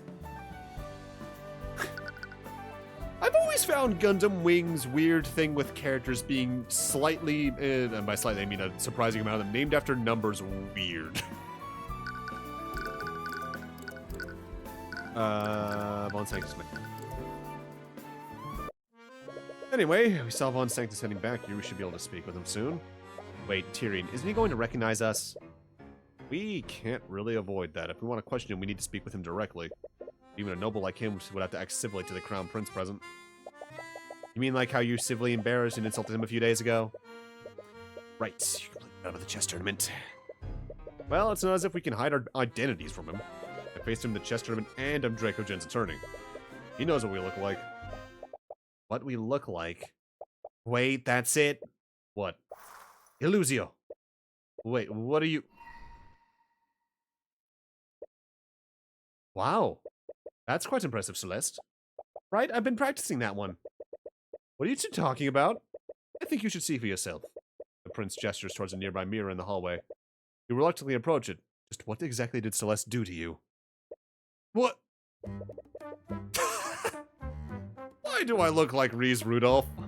It looks great, right? There's top mount one to me. Do you honestly expect him to fall for this? He's probably a powerful mage. He could see right through this. Are you telling me that the Crown Prince is here? Why didn't you notify me sooner? You hear Von Sanctus shouting at his attendant from down the hallway. He seems to be quickly heading this way. Uh-oh. You might want to disguise yourself as well, Celeste. Don't encourage her. This is extremely illegal. Right. Look, you should just dispel this ridiculous disguise and... It's almost here. I can't think of anyone. Terribly sorry for keeping your highness waiting. Lucio. Who did she choose? Oh, I'm ready for this punchline. Hmm? What was that? What are you talking about? I could have sworn that I heard something.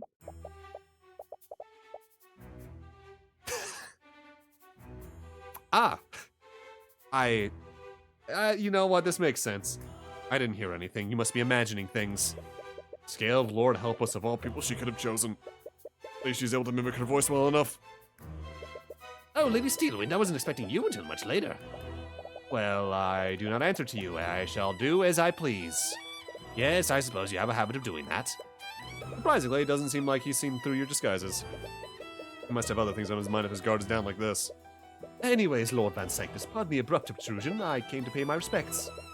I am honored by your majesty's presence. Unfortunately, I'm quite busy with administrative matters at the moment. Busy to show hospitality to the heir of the throne? Oh, I didn't. I wasn't. I suppose I have some time to speak with you. The conditions aren't ideal, but at least you have Von Sanctus here with you. You let Prince Aster make a small talk with him for a bit. After that, you can subtly bring up the Von Sanctus crest you found on the vat. I heard about the charges that you brought against the Dracogen Trading Company. Forgive my bluntness, but is everything well within your state? Oh, that.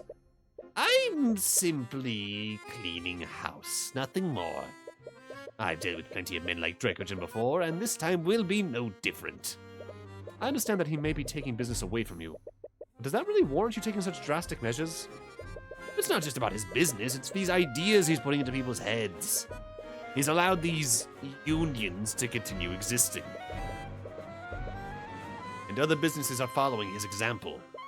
It's absolutely absurd, as if the entire world has gone mad.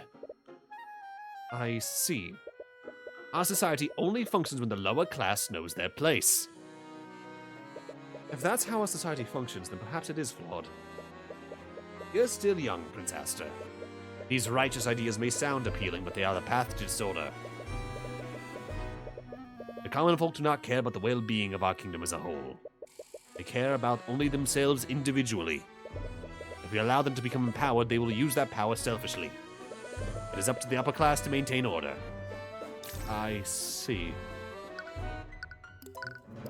By the way, I'm surprised you're representing Lord Van Sanctus, Lady Steelwind. Oh, right.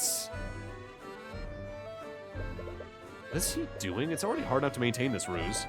I knew that you recently became a prosecutor, but I never imagined you'd represent a noble. Don't get ahead of yourself, Aster. What does that even mean? Let's not be coy, Lady Steelwind. If you must know, Your Majesty, House Steelwind and I came to an agreement. The fair lady is so keen on wasting her talents on civil work. Given that, I might as well utilize her to my benefit. Do not speak to her like that. Hmm.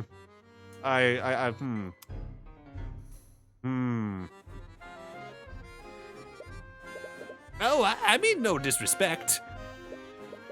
But rest assured that this is only temporary. I see. So you have an arrangement with Lucio Steelwind. Seems that Aster's collecting his own information. What do we got around here? A long flight of stairs leads to the upper part of Von Sanctus's manor. You're a bit tempted to snoop around, but it's best not to take such risks. Prepario Arcanum. What did you just say? Nothing. By the way, Lord Van Sanctus, have any of your attendants gotten missing lately? That's an oddly specific question. But no, all of my attendants are accounted for. You don't see any dissonant thoughts from the eye. But he could be unconsciously shielding himself from it. I must ask, why would you ask such a question? You see, I actually found a discarded trinket while walking the city. It had the crest of House Von Sanctus on it. I was worried that something unsavory might have happened to one of your people. Ah, I see. I suppose you must be on edge after what happened to your ship. However, items with the Von Sanctus crest are quite common nowadays. Really?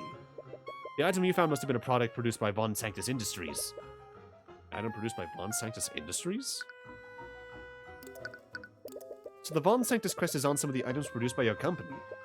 Not just some of the items. The Von Sanctus crest is engraved on every product created by the Von Sanctus Industries. As a result, people have come to associate the quality of our products with the quality of House Von Sanctus.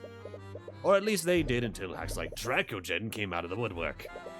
So in other words, it's just branding. What type of products does Von Sanctus Industries produce? We used to produce magical accessories for mages, but now we produce all manner of products. As a head of commerce in our kingdom, we've diversified our holdings. Oh. That means that metal shard could have come from anything. Helix shards updated in your notes. Oh. Seems this line of questioning led to a dead end. Is it impossible to identify where that shard came from? Do you sell your products to the Dracogen Trading Company? Yes, of course I do. Despite my misgivings about Dracogen, it'd be foolish of me if I didn't do business with him. That means there are Von Sanctus products in the Arcane Refinery. You were called Von Sanctus Industries, after all.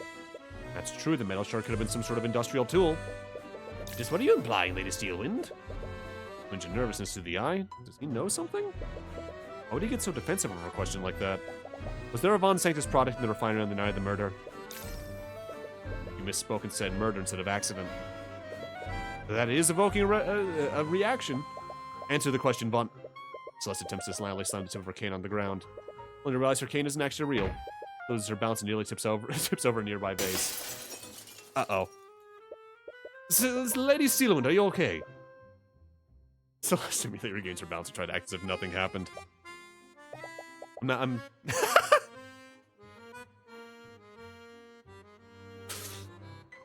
I'm not paying for that. Ah! Lord Von Sanctus completely loses his composure, recoils at the side of the broken vase. Construct, I require your assistance. Acknowledged. In response to Von Sanctus' call, an arcane construct walks out from a nearby closet. Construct, clean up this mess at once.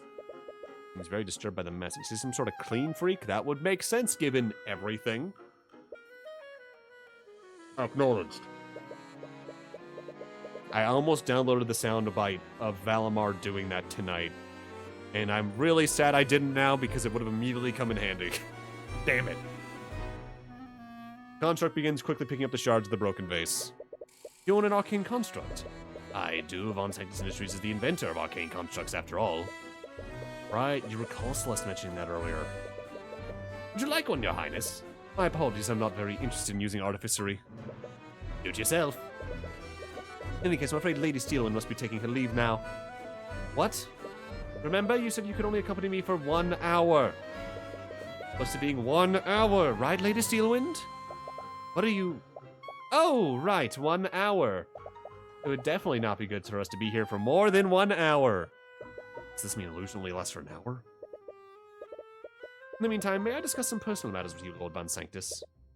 Of course, I'm at your disposal, Your Majesty. Raised an eyebrow at the prince. It appears he didn't come here just to help you. I suppose that you've gotten all the information you need out of Von Sanctus. Time to move on to the next lead. Ah, that was embarrassing. Yeah, that was a bit too close for comfort. Well, at least no one saw through our disguises. Cue the real Arya. Hey, Aunt, welcome on in.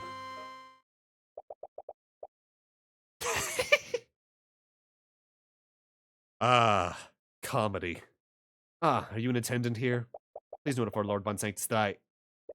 The real Arya Steelwind walks to the door of the manor just as you're about to exit. She immediately stops in her tracks upon meeting her doppelganger.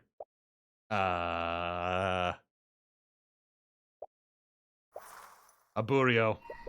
With one spell, Steelwind dispels the illusions over you and Celeste. Upon seeing who you really are, she lets out an irritated sigh. Is impersonating the Steelwind some kind of hobby for you, Miss McCoy?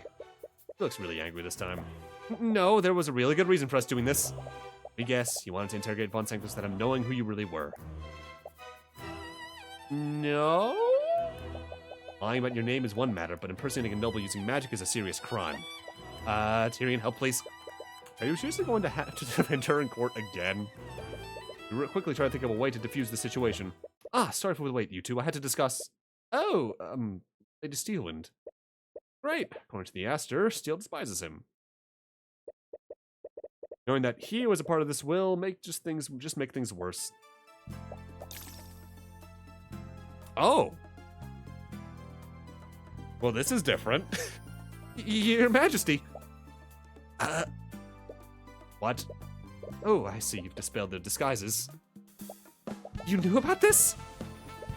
Aster steps between you and Steel, and it seems that he's trying to calm her down. For better or for worse, her attention is firmly focused on him.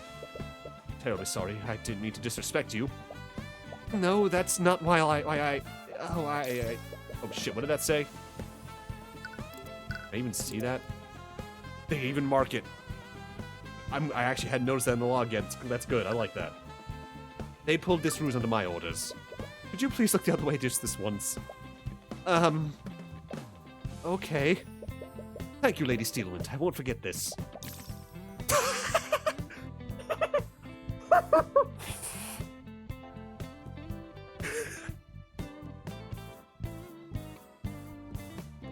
Relatable. I need to go. Well, that was certainly something. I'm sorry you two had to see that. What? It's as I said before, she absolutely detests me. You saw it, didn't you? She could barely look me in the eye. Oh my god. In any case, we're starting to run out of time. We should head back to the refinery. We still don't know where the metal shard came from. What Von Sanctus told us, I don't think we can find out exactly where it came from. If each of the Von Sanctus products has that crust, it could be any number of things. But hopefully, Dracogen can help us narrow that list down. It did come from some kind of industrial tool. He might be able to check if any of the refinery's tools are missing. We just hope he can provide you with some kind of lead.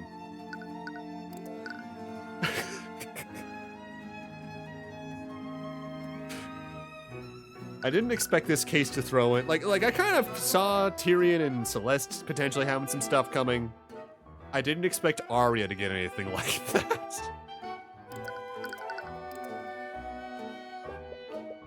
Hello again, Mr. Cuthbert. I hope you have good news. Well, actually, you take some time to explain to Dracogen what you found during your investigation.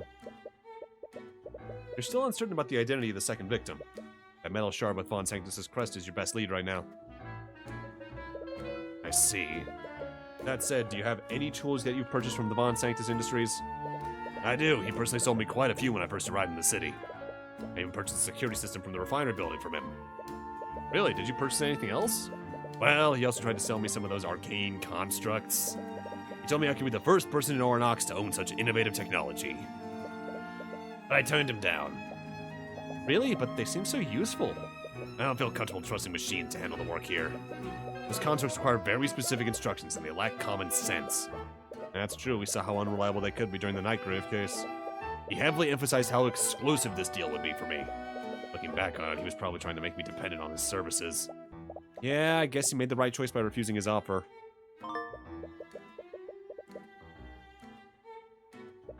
Anyway, have any of the tools from Von Sanctus Industries been reported missing? the Inquisition actually asked me the same question. So I took some time today to check my inventory.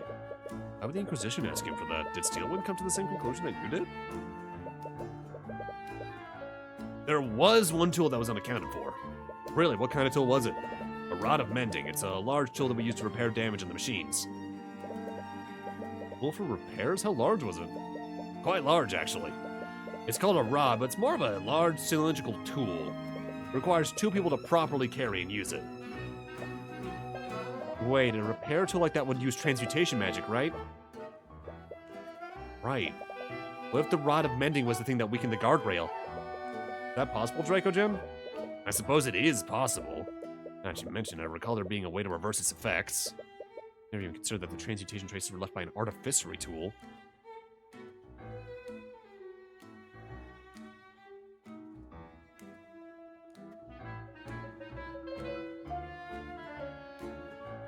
You never even considered. Yeah.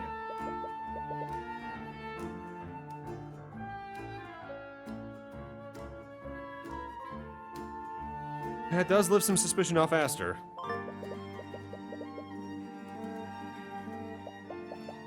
Someone could have sabotaged the rail with the rod. Actually, let me look at that again. Alright. But if we go with the theory that potentially the second person who fell in was a construct, they might be able to lift that on their own, even.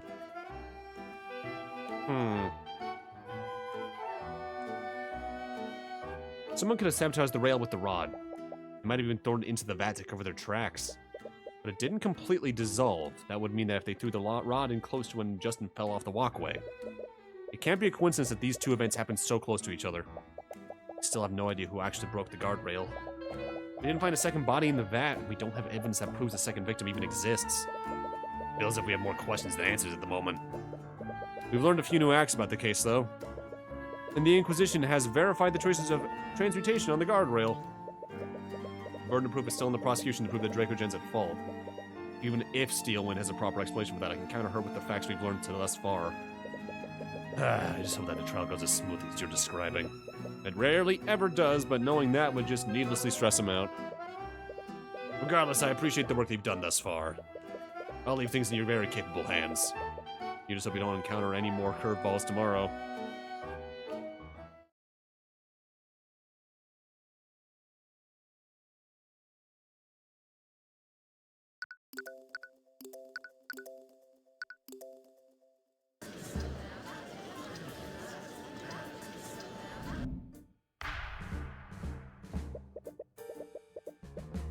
Halt is now resumed for the trial of Stefanik Dracogen. Let us review the proceedings from 2 days ago. At first, the facts of this case seemed very straightforward. The victim, Justin Way, put his weight on a poorly maintained guardrail on the refinery grounds. Said guardrail broke, causing Justin Way to fall to his death. However, the defense presented a shocking piece of evidence in the previous proceedings. Traces of transmutation magic were found on that same broken guardrail.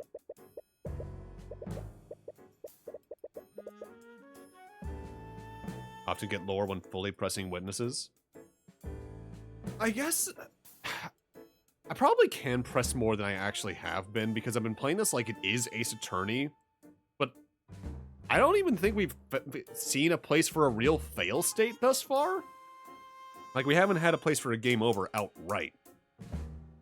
Because I'm trying to avoid unnecessarily pressing or presenting. That might be a problem in games that aren't exactly Ace Attorney.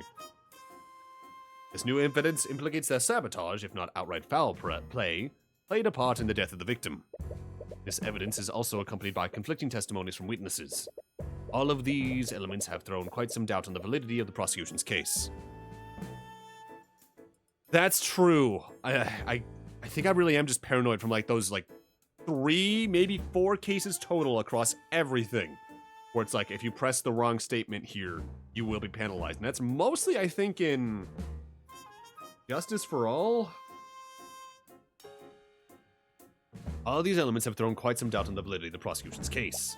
Yes, however, the prosecution maintains that the Dracogen Trading Company is at fault for Justin Way's death, even though someone may have sabotaged the guardrails. The prosecution acknowledges that sabotage may have occurred at the scene of the accident. However, we also believe that there are several factors in this case that the court is overlooking. You're right, it does. Particularly, I forget if it was in Case 4 or 5, but I forget if that was a Rise from Ashes thing. As we all know, several witnesses were present at the refinery at the time of the accident.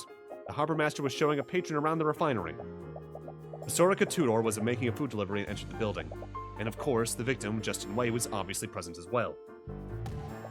Each and every one of these people had no business being in that refinery that night. In the case of the harbor master and his patron, it would be hardly reasonable for anyone to stop them.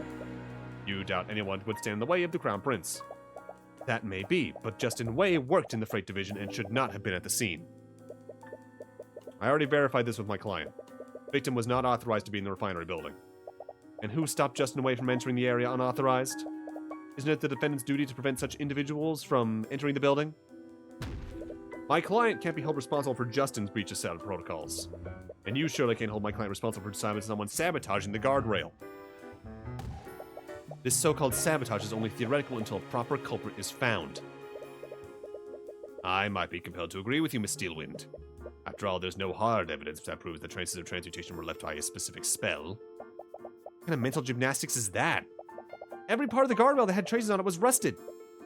That bending the context from what happened to suit the purposes. Hard evidence means everything here, and the rod of mending has been reduced to shards in the vat. Without the complete rod, you can't prove that someone used it to sabotage the guardrail. Regardless, is it not the responsibility of the Dracogen Trading Company to ensure that its employees do not wander into restricted areas? Blaming a potential saboteur puts the cart before the horse. It doesn't just stop with Justin Way either. Why was Masurika Tudor able to enter the building? She doesn't even work for the refinery, yet she was able to waltz into the building without any trouble. Actually, Steelman does have a point about Rika.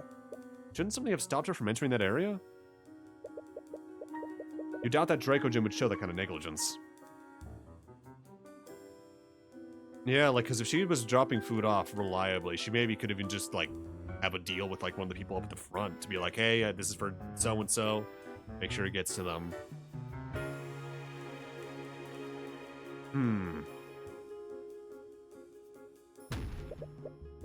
If that's true, I believe we should hear from Miss Tudor directly. Let's hear how easily she gained access to the refinery on the day of the accident. We've already anticipated that. Masurika Tudor is prepared and ready to testify. Very well, then. Bailiff, please escort Miss Tudor to the stand. Well, since I didn't say it outright, hey, Dare Sky? I guess is how you pronounce that, Dairy? Hope you're doing well tonight. Welcome on in. Miss Tudor, are you aware of why you've been called here today? Yeah, I heard everything from the gallery. Then you'll have no problem answering the following question. Did you encounter resistance when you entered the refinery the night of the accident? Witness, may I remind you that you are under oath to tell this court everything that you know. Failure to do so is a crime. No, no one tried to stop me. Sorry, Tyrion. You have nothing to apologize for, witness. The only one at fault is the Dracogen Trading Company and their negligence. Hey, that's... For the record, please testify in detail about how you entered the refinery that day, Miss Tudor. Okay. That day, I was looking for Justin in the freight area, but I couldn't find him. I decided to look for him in the refinery's main building. There was some kind of magical door leading into it, but it was unlocked. Nothing really stopped me from entering the refinery building. As the court can clearly see there were no safeguards preventing the witness from entering that restricted area. The witness clearly stated that there was a magical door leading into the building. This was obviously some sort of security door powered by artificery, which was still unlocked and effectively useless. It must be a way to prove that the unlocked door wasn't Dracogen's fault. Mr. Cuthbert, you may begin your cross-examination. Alright, you know what? Let's test this pressing thing on all these. You were there to deliver his dinner to him, am I correct? Yeah, he was usually in the freight area around that time. I was surprised when I didn't see him there. I was a little worried, so... It seems strange that you'd go for looking for him. Why not just leave his food with one of his coworkers? I thought of that, but I also wanted to make sure he was okay. I was the one who helped him get that job in the first place. Wouldn't look good if he left in the middle of a shift. How did you enter the refinery building, Miss Tudor? By magical door, do you mean it was a door powered by artificery? Yeah, I have a door like it in my restaurant, too. This one looked a lot more complex. Why would you or Dracogen need magical doors anyway? The one in my cafe magically locks the shop when I close it for the day. I guess the door to the refinery building was for the same thing. But that means there was a mechanism to keep out unauthorized personnel, which was effectively useless. The witness entered the refinery and encountered zero resistance. Furthermore, the Inquisition has already logged the specs for the door. Magical keys can be used to unlock the door for 5 seconds. After that, it locks again automatically. Can only be disabled by Dracogen himself. The door can be physically prevented from closing, but that would trigger an alarm.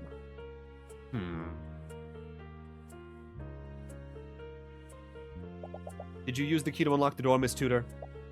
No, I didn't. As you can see from this report, Stefanik Dracogen was the only person capable of disabling the lock. I guess Mr. Dracogen kept the door unlocked during work hours. This means that it's entirely Dracogen's fault that the victim gained access to the building in the first place. Wait, that's not what I meant to... But that is what you implied. Unless you can prove that another person disabled that door. Can't refute that statement. Yet. Might be able to work with this new information. Regardless, please add that last statement to your testimony, witness. Alright.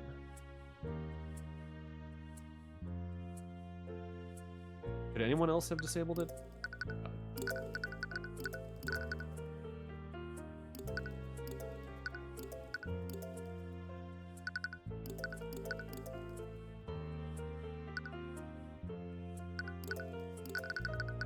Motherfucker was a lockpicker.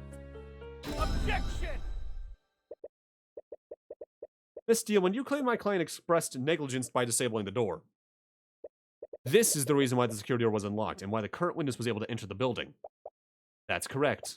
Your client's negligence allowed unauthorized persons like Justin Wade to gain access to the building. And regardless of any sabotage, Justin Wade died because he was in said unauthorized area. And what if I told you that another person may have disabled the door? Not because of laziness, but for more nefarious purposes. What are you talking about? If you recall, the witness entered the refinery building and spotted Justin Way afterward.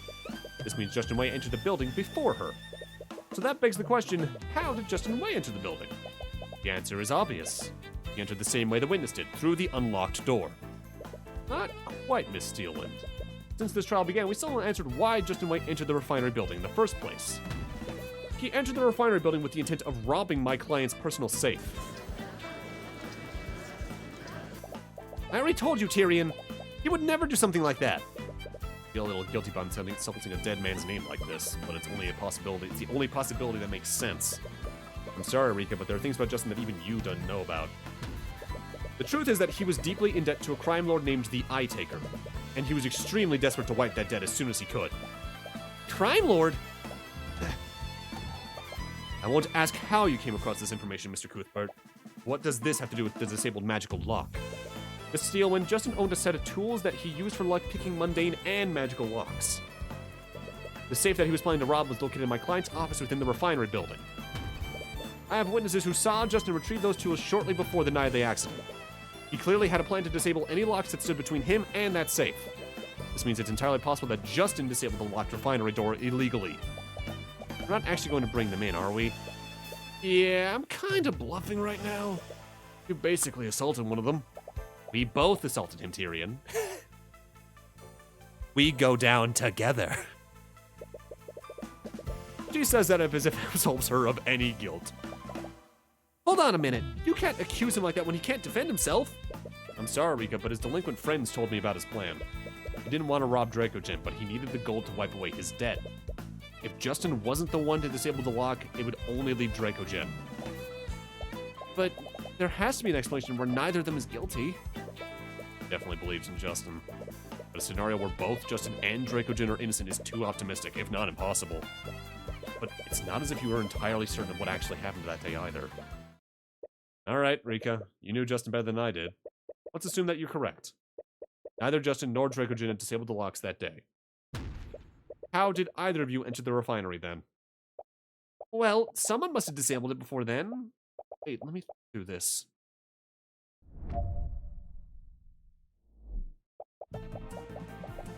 Many people could have disabled the locks.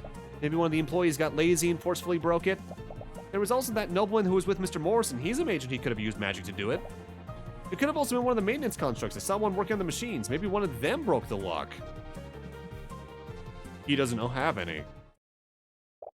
I can barely even begin to point out all the issues with your theories, Miss Tudor. If you recall, the entrance lock can only be disabled by Stephanic Dracogen. Even Mr. Cuthbert's theory makes more sense than your list of suspects. Right. Doesn't matter how many suspects she presents. None of them had the credentials to disable the lock. Why do you feel like there's something else wrong with her testimony? The defense would still like to exercise the right to cross-examine the witness. What a waste of time. While the court agrees with Steelwind, we also recognize Mr. Cuthbert's right to cross-examination. However, I will not allow the defense to waste the court's time. If nothing substantial is gained from your cross-examination, I will not hesitate to end it early. Understood, Your Honor. Yeah, I'd rather not bring Aster in here at all. Although, seeing her flustered on the prosecutor's stand would be kind of funny. He doesn't have any.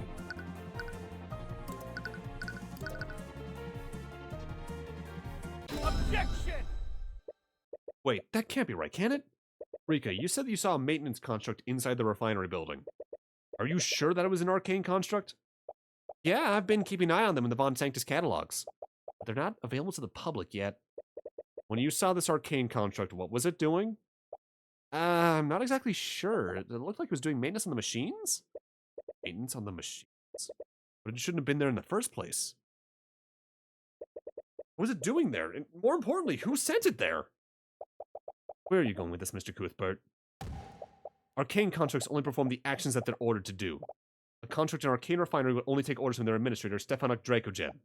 Unless you want to imply the construct broke the lock on his orders. I agree, a construct owned by my client wouldn't have done that. But arcane constructs are extremely rare and not available to the general public yet. Furthermore, they're only produced and sold by Von Sanctus Industries. Lloyd Von Sanctus personally sold several products to the Dracogen Trading Company. However, when offered the opportunity to purchase his arcane constructs, my client turned him down. What? My client disliked the construct's flawed intelligence. He didn't want them working in the refinery. He turned down Lord Von Sanctus's offer in favor of utilizing human labor. Wait, then why did I see a construct there? Exactly. If my client did not own any constructs, why did the witness see one there? Or to phrase this question differently, who sent that construct there? Who? Why would anyone send an arcane construct into the refinery? First, let's consider the rarity of arcane constructs. They are highly experimental and not available to the public yet. With all these elements in mind, only one person in the city of Ornox could have done this. Wait. You can't possibly mean... I do, Miss Steelwind. Few individuals had access to the arcane constructs. And even fewer had the ability to disable the locked door without alerting the security system. Literally, only one person. Only one individual could have done everything I described. Lloyd Von Sanctus, the noble lord of Orinox.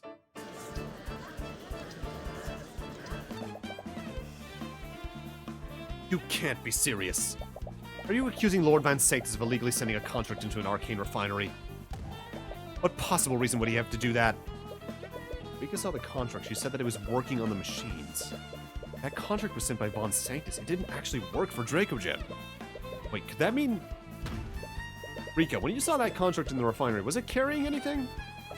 Yeah, actually. It was carrying a large cylindrical machine and it looked pretty heavy. Like it would normally need to be held by 2 people? Yeah, how did you know that? Makes sense now. Von Sanctus has been far too aggressive in pushing these charges. It wasn't because he was desperate to get rid of Dracogen. It's because he needed to cover up what actually happened. Cuthbert, where are you going with this? You see, Your Honor, the tool that the witness saw this contract carrying wasn't just any tool. It was a rod of mending, an artificery tool that channels transmutation magic. Transmutation magic. As in magic that could be used to weaken and sabotage parts of the refinery. No, are you seriously accusing... Your Honor, Lloyd Von Sanctus sent a contract into the Arcane Refinery to sabotage it. In other words, Lloyd Von Sanctus is responsible for that guardrail breaking.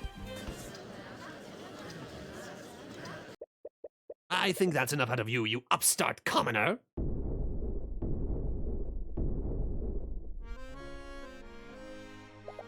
The judge really needs to stop these guys from just barging onto the stand. Thank you, someone finally says it. You kind of just got complacent about that Ace Attorney after a while and just let it happen. Like, this is new around here. I'd hope. To be fair, who's going to stop a noble from a pillar family? I've had enough of these blatant accusations. If you want to sling mud at my name, you will do it, Doreen. Be at me directly. Burping, what the fuck? Oh, hello. Lord Van Sanctus, I would highly advise against doing this. Please, do you think I'm like that fool Pierce? No, if anything, you might be stupider. I guess we'll find out. Defense's theory is laughable, and I have several pieces of evidence that can easily prove my innocence. He has a good poker face, but the eye is telling you that hamburger. But the eye is telling you he's a little desperate.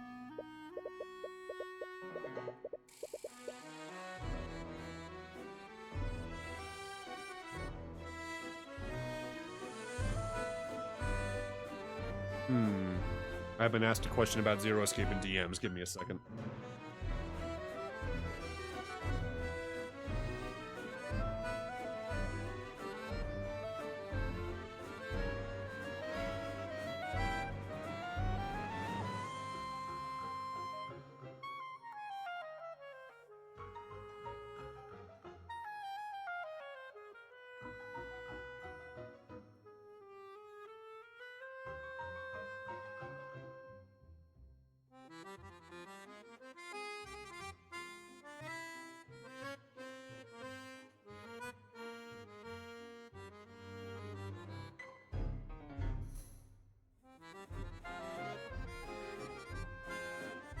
Very well, if the defense wishes to accuse you, I see no harm in allowing you to defend yourself.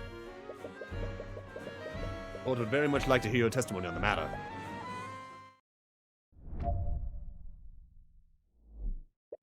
It is possible for to order a construct to complete a complex list of tasks, but doing so is ill-advised. I'm sure you observed this with the Nightgrave trial. Constructs are extremely prone to error when completing a long list of tasks. According to the defense, the saboteur stole a rod of mending and used it to sabotage very specific sections of the refinery. I would never trust a contract to discreetly complete such an intricate set of tasks unsupervised. And before you ask, I was miles away from the refinery at the time of the accident. I have several associates who can confirm this alibi. Therefore, I had no way of observing this construct from afar. Nor did I have any way to communicate with it. That actually makes a lot of sense. Nightgrave trial revealed the risks of ordering a construct to commit a crime. Nevertheless, Rika saw a construct at the refinery that day. That's indisputable. He definitely gave the construct a complex list of tests to sabotage the refinery, and that raises one question. How did he account for the construct's error-prone logic?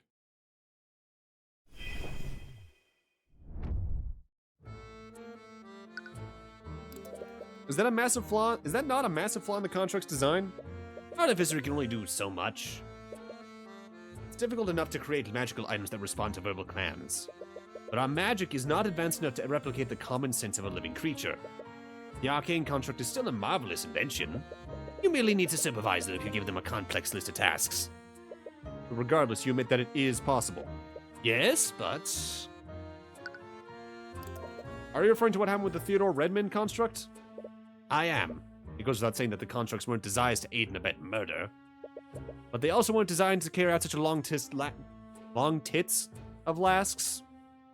Okay, brain. Jesus. Oh, I swear my ability to read is getting worse as I age. And I'm only in my mid-20s.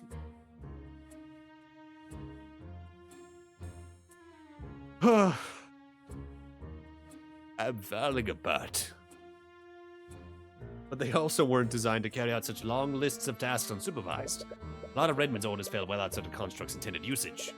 He ordered to transport a human body from one point to another, and he even ordered to play audio to make itself look like a person. I'm sure you know how that ended. He's right, the construct encountered unforeseen circumstances and failed to complete its tasks. But as the construct's creator, Von Sanctus knew such circumstances would be unavoidable. How did he get around that? That's correct. As the chairman of Von Sanctus Industries, you would have had the resources and know-how to use it in such a way. Yes, I suppose I would. But you forget that I couldn't have been there personally.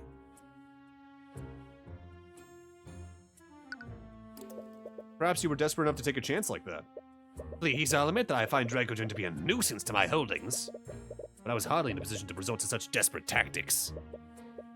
That does make sense. I suppose you suppose he was never... I just gotta start replacing the word you in these with the word I. I suppose that he was never planning for things to come back to him. If Celeste hadn't cast Detect Magic, no one would have ever known that someone used magic in the refinery. And I suppose you wouldn't mind having these associates testify before the court? Lord Van Sanctus was discussing the blockade being put around the city. Steelwind. I won't go into detail about what they discussed, but the Kingsguard, City Watch, Arcane Inquisition, and myself were present, so it's about Aster's ship disappearing. Now Turk is memory. It's spreading. You're next.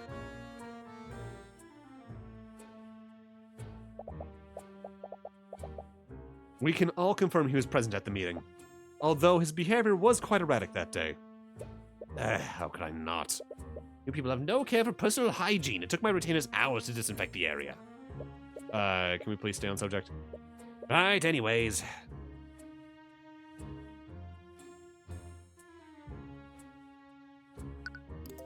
What if the construct wasn't actually active? You could have had one of your servants don the construct as a disguise. It's extremely dangerous to wear the construct as like a suit of armor. It almost always ends in severe injury and death in the worst case, which means you tested it as an idea at some point in development, I take it. Ah, Springtrap suits. Furthermore, this supposed construct would have needed to carry and use a rod of mending. I have many capable servants, but none of them have superhuman strength. Right, your theory only makes sense if the construct was the one carrying the rod. His argument makes a lot of sense, actually. He wouldn't trust a construct to sabotage the refinery alone, especially if there was such a big risk of getting caught. Regardless of what he says, Rika did see a construct. I doubt that he'd take a risk like that. So he must have had a way to ensure that the construct completed its task correctly. He's a noble from a pillar family and is probably an accomplished mage. Could he have used that somehow?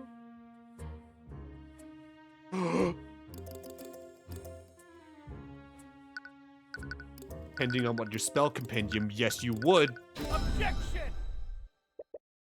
Von Sanctus, you testified that there was no way for you to observe and communicate with the construct. Am I correct? Yes, I was at that meeting with Steelwind for that entire day. Anyone there could testify to that fact. I'm not disputing your so-called alibi, but it's not as airtight as you might think. What are you talking about? I was there at that meeting, Mr. Cuthbert. Lord Von Sanctus may have been absent in mind, but he was there physically. Absent in mind, so his attention wasn't focused on the meeting, which means that his attention was somewhere else. I suppose you're correct, Miss Steelwind, but I still have one question for you, Lord Von Sanctus. And what would that be? Are you able to cast the send message spell? What? Miss Steelwind, your client may have been physically at the meeting, but his attention was somewhere else, wasn't it? He could have used a combination of spells to view the construct during the meeting. And he could have used the send message spell to communicate with it over a large distance. If my claim is completely truly false, your client should have no trouble disproving it with his spell compendium. Well... Von Sanctus. You appear to be hesitating, Von Sanctus. I assume that you do know how to cast send message? If so, that would punch a gigantic hole in your alibi. Steelwind, you were there, weren't you? My attention was fully there. The idea that I was communicating with a construct is absurd. I'm afraid that I can't say that, Lord Von Sanctus. Steelwind? I did find it odd. Your attention appeared to be elsewhere, despite the gravity of our discussion. And I seem to recall you speaking under your breath the entire time. I had always just assumed you were muttering obscenities. Oh my god, he does look like Luigi from the front. Oh, I hate that. Oh. But Mr. Cuthbert's explanation does seem possible. What are you saying? Aren't you obligated to defend me? I am obligated to represent you to the best of my ability. I am not obligated to forge your alibi for you. You little... God, I could literally just take a screenshot of this, bring it into, like, Clip Studio Paint. Bit of a red layer at low opacity, maybe overlay right here. Small pencil tool. Wah, wah, wah, wah. Wah, wah, wah, wah. It's Waluigi, you're so fucking right.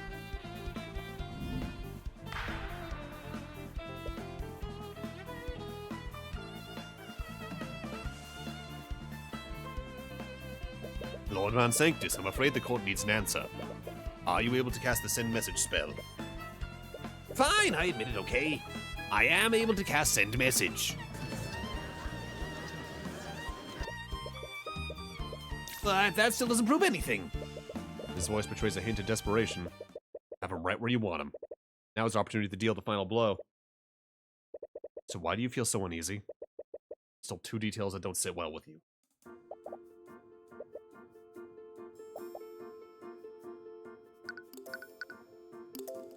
Rika saw Justin fall over the guardrail even though Von Sanctus sabotaged it.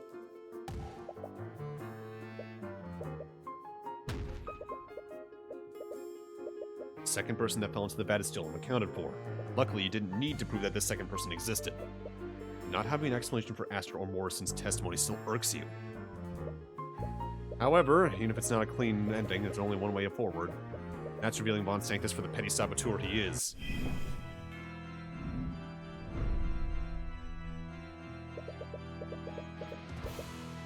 Why did you hesitate so long to answer my question, Von Sanctus?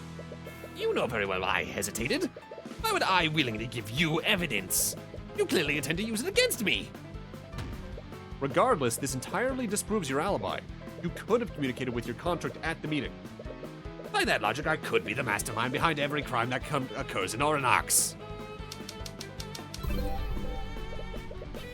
I may have had the means to commit this crime, but there are plenty of other individuals I could have sent an arcane construct. Are there, though?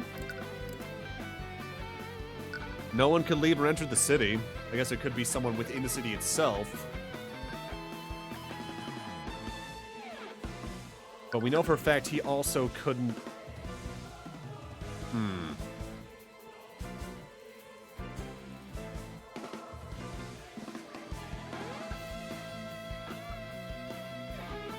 Arcane contracts aren't available to anyone else in Ornox.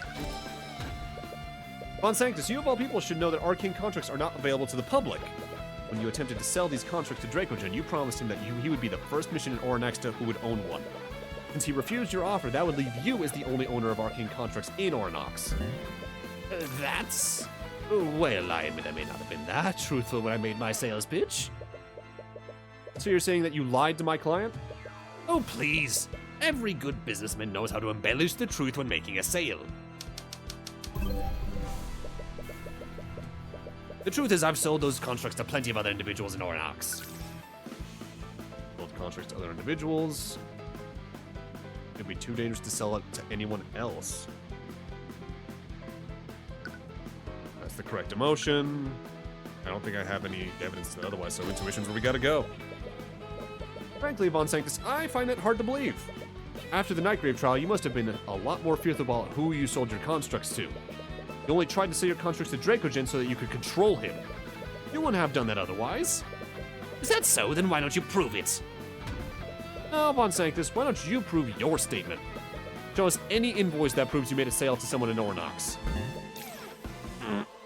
Well, who says that the Saboteur lived in Ornox when he made the sale?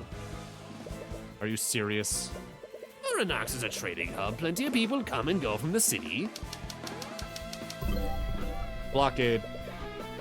Any one of my customers could have secretly entered the city to carry out the sabotage.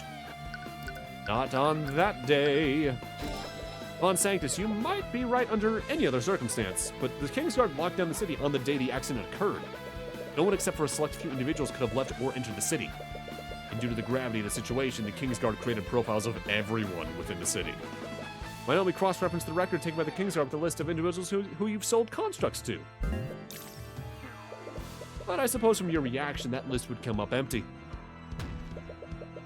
So why don't you admit to your crimes, Von Sanctus? Or do I have to drag the evidence into court myself? Wait, drag the evidence into court? What? Why don't you go ahead and do that, Mr. Cuthbert? Bring in your so-called evidence. I don't know where this confidence is coming from, but we can easily detect the traces of divination and transmutation on the constructs you own. Assuming that construct still exists, that is. So that basically confirms that those metal shards are what's left of it, then. Wait, that's right. If he used a construct to commit a crime like this, he would have definitely disposed of it by now. Even within the blockade, Ornox is a gigantic city. With his resources, he could have hidden it anywhere. It would be a needle hidden in a town of haystacks. We saw the testimony of Masurica Tudor, and I'm sure many other people saw that contract walking around the refinery. The common folk can hardly be trusted to recognize complex artificery. Without the actual construct, all you have are several unreliable witnesses. Tell me, Lady Steelman, can I be convicted with such a serious charge of such evidence? No, I suppose not. Damn, is he seriously gonna get away with this? No, you still have one card up your sleeve. You can just find out where he disposed of the evidence. You might be able to direct the Inquisition there. Focus on his thoughts, Tyrion. Activate the empowered eye. Your indignified glaring will do you no favors. What? Why isn't it working?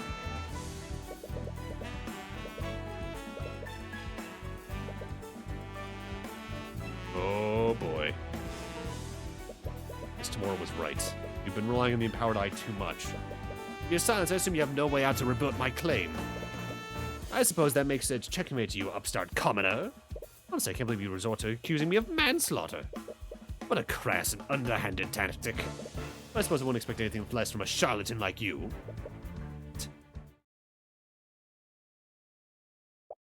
What the hell are you doing? What? That look in your face. Are you seriously giving up? I've seen you get out of plenty of situations like this. So why are you giving up this time? I'm sorry, Celeste, but I can't use my usual strategies. There's just no way to find the evidence that we need. Seriously? There's always a way, Tyrion. Your usual strategies aren't working, you just need to do something different. Right, you don't need to see directly into his mind to utilize your skills as an attorney.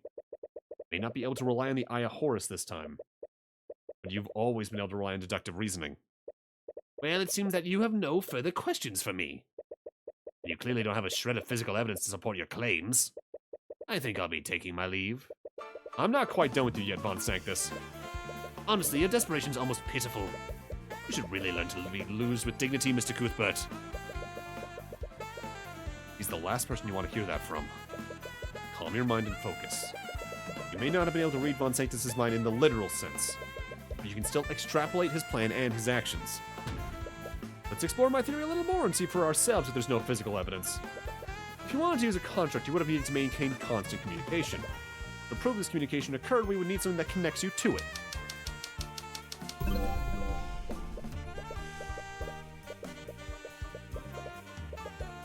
Send message can normally only target a person, but arcane constructs probably don't count as people for the purposes of that spell. What piece of evidence would leave that behind?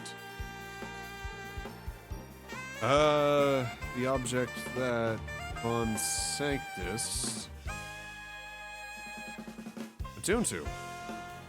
An arcane construct isn't a person, so you must have used an object attuned to your magic to communicate with it. Miss Steelwind, if we were able to find that object, would that tie your client to the sabotage? Hypothetically. The Inquisition has divination magic, and they can use it to detect if an object is attuned to a specific mage. Good luck finding such evidence. If I did perform these acts, the remains could be anywhere in Oranax. I'm not so sure about that, Von Sanctus. Look into things from your perspective. Why would you do the things that you did that day? Knowing that will point us to where you ultimately hid the construct. Your intention was to sabotage the refinery without anyone finding out what you did. So how would you dispose of the construct and the attuned item? He would need it to hide and or destroy it so that no one would be able to find it. Wait, destroy? The vat.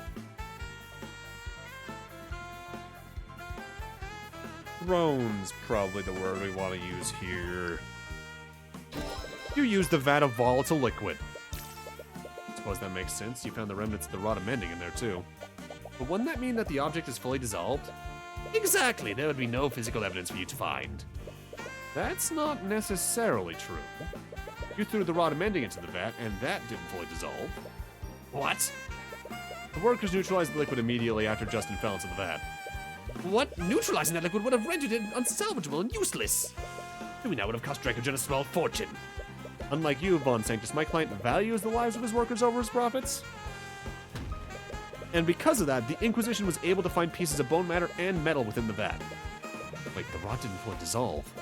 This means it was thrown into the vat around the same time that Justin fell into it. You would have thrown the rod into the vat until after you were done with your sabotage. And if you wanted to destroy the rod, you would have destroyed all of the evidence that you needed to get rid of. Is there anything else that Von Sanctus would have needed to get rid of? The construct. You would have also destroyed the arcane construct itself. That's ridiculous. Lady Steelwind, weren't you? I told you before, didn't I? I will defend you to the best of my ability, but I will not fabricate an alibi for you. You must have ordered the construct to throw itself into the vat to hide any traces of your sabotage. A machine resembling a human threw itself into the vat. This means that anyone looking at the walkway would have seen this. That's it! The arcane construct was the second person that Astor and Morrison saw fall into the vat. That's why we didn't find organic matter from anyone other than Justin in there. The second body that Astor and Morrison saw was actually a construct. How are you? Wait, Rika was sure that she saw Justin fall off the walkway. After she notified Astor and Morrison, they saw the construct break the guardrail and fall into the vat. Wouldn't that mean that the construct disposed of itself after Justin Way fell off into the walkway? Why would you order it to do that? Because it never happened. Your logic is flawed. He's getting stressed out. Maybe you can try using the empowered eye. No, you don't need it this time. You're so close to figuring this out, you can feel it. But think, if he was observing the construct using magic, he must have seen Justin fall. And for some reason, he reacted by sabotaging the guardrail.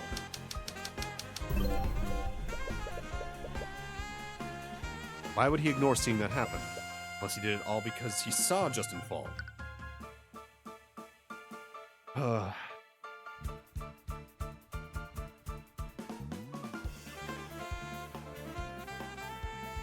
That just feels right to begin with.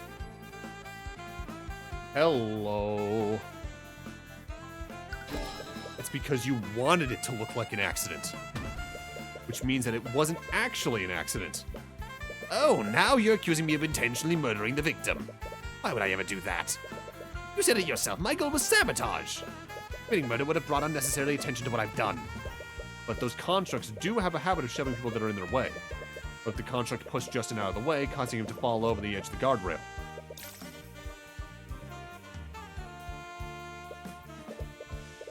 Okay.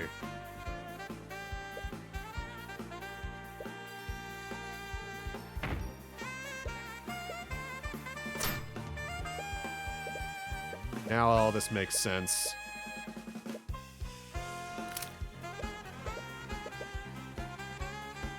Okay, that explains why his hand seemed like it was in pain, because he was being fucking crushed by it.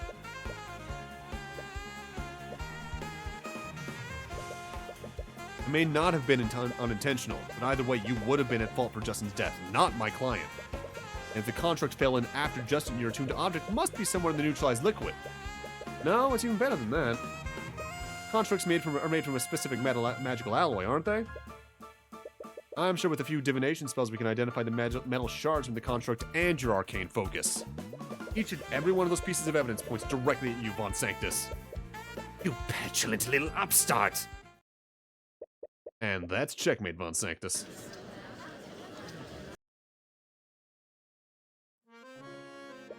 Why don't you just save us all a little time, Von Sanctus?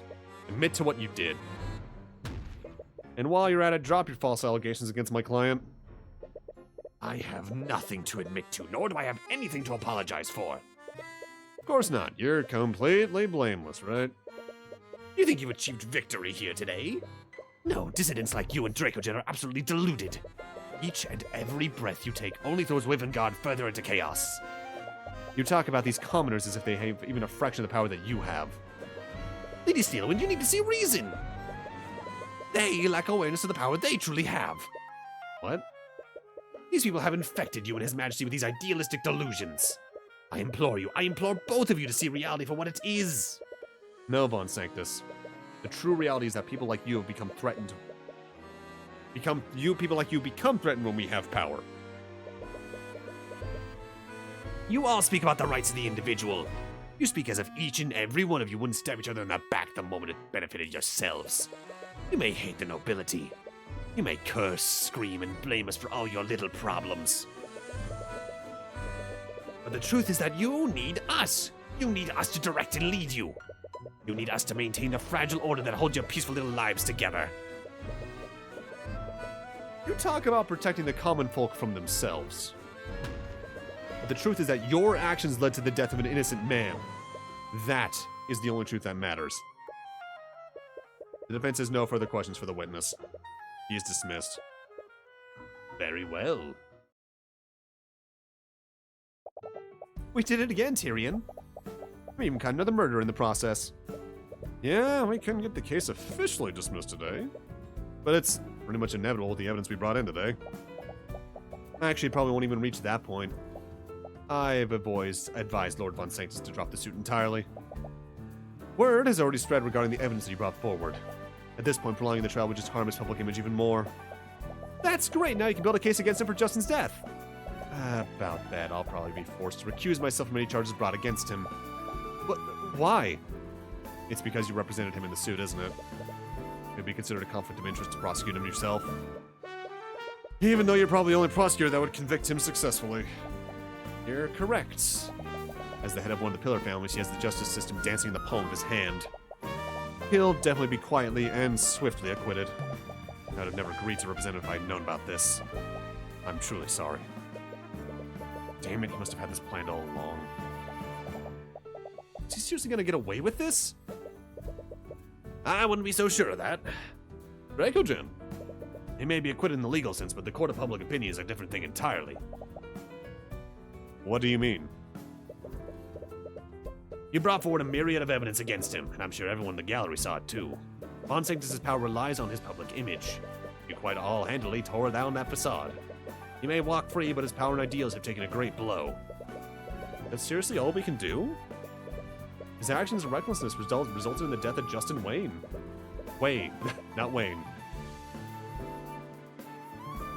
He should be punished within the letter of the law. You're not wrong, Mr. Cuthbert. But sometimes we must take the victories that we can get. Probably right. But there's still one thing that's nagging at me. Oh, what's that? Why was your safe unlocked if nothing was stolen? If Justin had gotten into your safe, he would have just taken his gold with you. It still wouldn't be there. Considering that nothing is missing, I'd rather leave it at that. Really? Change of heart, more than likely. Justin was a good man. I'd rather not taint anyone's memory of him, especially Masorika's. Right, she was pretty upset about your accusations. Nothing was taken, so no harm was done in that regard. I suppose so. But wonder what actually happened.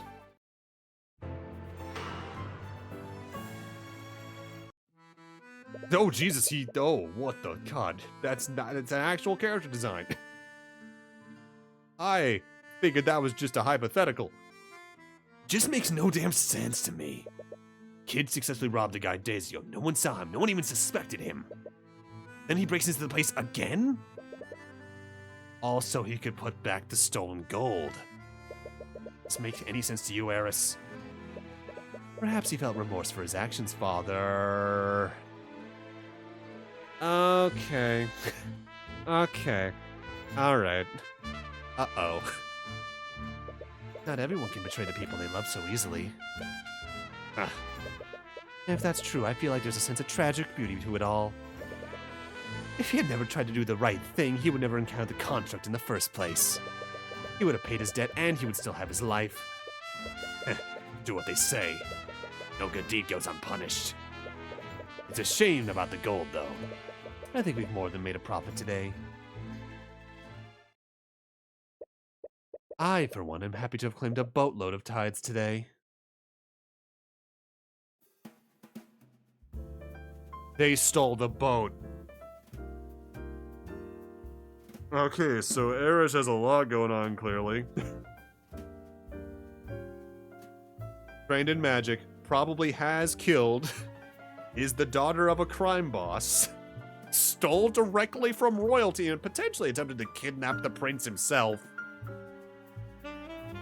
Oh, Eris, you are a character. Let's get started with case 4. Up until now, we've been following the story of Tyrion Cuthbert. We've experienced the world through his eyes and fought for justice through his soul. But this time, why don't we start from the perspective of another? Huh? Oh, fuck.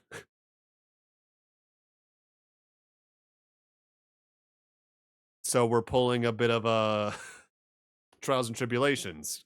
Gotcha. Can't believe Cuthbert read the client's mind without asking. It's starting to become a problem. He's becoming more and more reckless with each passing year. If Ray was still alive, she would know what to do. He made it look so effortless, and he loved her. He'd have listened to her if she was still here. Oh, another Frega. Now you see, she really looks like Vice. Is something the matter, Tamora? No, I was just thinking about something. Well, the trial's about to begin. I don't doubt your abilities, but I'd still appreciate if you remained focused. All of our futures are at stake, after all. Of course, Miss Frega.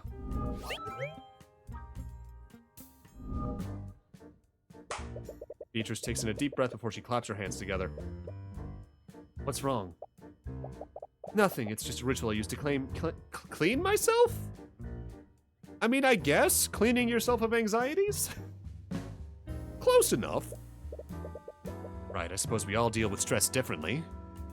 I know it said clean, calm, but I was like, I guess cleaning yourself of anxiety is close enough to what the actual word was there. But more importantly, what are you doing here? Oh, so this is like current time probably instead of like a flashback like I thought it was gonna. My father sent me to guide Beatrice through the courthouse. It's a new environment for her, and we were both worried about her condition. Oh, wait, no, that's the actual daughter. Her hair's just not, she's just not wearing the uniform. Okay, I thought, weird. Still can't believe you were the boss's daughter this entire time. Why didn't you say anything at the academy? Oh, knowing my true identity would have caused friction with your son, wouldn't it? He's not my... Anyways, I suppose I understand why you stayed quiet. But I still don't appreciate being kept in the dark about this. Oh, speak of the devil. Spot Cuthbert and McCoy walking into the courtroom with the other members of the gallery. McCoy spots you and gives a friendly yet awkward smile. However, Cuthbert ignores you entirely and walks silently into the courtroom. Rental troubles. We had an argument earlier. It's nothing to worry about. If you say so. Lost the streak points? Been there. You are worried about what he saw in Beatrice's mind, though. He's always been a good kid, but his idealistic sense of justice clouds his judgment sometimes. You just hope he's not planning to do anything reckless. The trial's about to begin. Do you really have time to be making small talk here? Prosecutor Steelwind approaches the three of you. But she appears to be accompanied by someone else. Nightgrave, is that you? What are you doing here? Well, he's accompanying me as my aide for this case. I see, so I assume you'll be prosecuting? Of course, I would never pass up the opportunity to face the infamous Ruby Tamura. Really? If I recall correctly, you still haven't beaten Tyrion once so far. Miss Steelman, don't strain yourself. What's that look for, Beatrice? You almost look surprised to see me here. Considering the circumstances, I thought you might recuse yourself. I'm more than capable of being objective, especially for a case of this much importance. Well, I hope your mind is as strong as you think it is. Miss Steelman, please calm down. Oh, how I love a good reunion.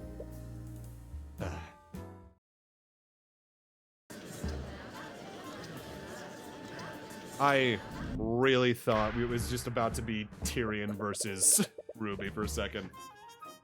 Oh, that would have been wild. Court is now in session for the trial of Beatrice Frege.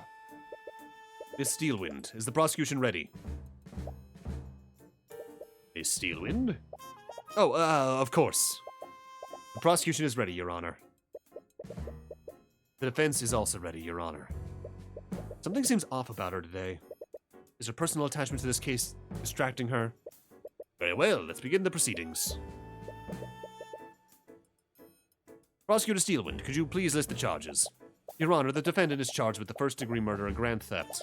As many of you know, Beatrice Frege is the formerly missing daughter of the now late William Frege. And the victim of the murder is William Frege himself. Yes, I'm well aware of that. People of God certainly mourn the loss of House Frege's head. Please, the only people mourning him are the banking house's shareholders. But anyways, did you also say the defendant is accused of grand theft? Yes, Your Honor. The crime took place during the Lord's Ball, an event that was hosted in Frege Manor yesterday morning. The Heraldton Hall of History had a gallery displaying them within the manor. They were showcasing several magical artifacts donated to the Wyvern Historical Society. One of these items was the Sword of Spell Eating, a magical artifact that allows its wielder to nullify magical effects. When wielded by a creature, that creature anything connected to the or magically or immune to magical. Blood contract between a mage and a demon? Oh boy. Guess that's just a legend. We, the prosecution, believe that the defendant stole this item. She then used it to nullify the magical lock on the victim's study. After breaking into the study, she attacked the victim and slashed his throat open using a letter opener. He died of blood loss shortly after. 3:12 a.m. Blood loss / open corroded arteries. Death would have been seconds. Illusion magic also found on the body alongside several scratch marks. I see, but what possible motive would the defendant have to murder her own father? William Frege and his daughter were not close, but saying they had a strained relationship would be an understatement. In fact, 5 years prior to the murder, Beatrice abandoned and fled her home. Went into hiding and did not contact any of her friends or family. Her whereabouts were still unknown, until she contacted her father a week ago. My client left the Frege house because of her toxic relationship with her father.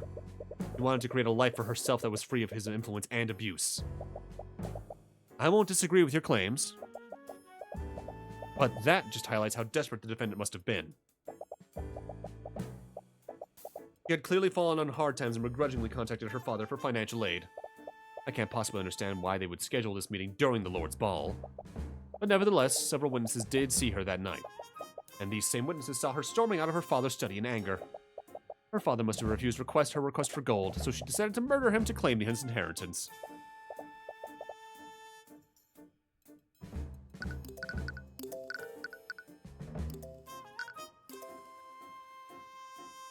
No, wait, this isn't the same girl. This is, I guess, her older sister. Because, I was like, wait, the age doesn't seem right there.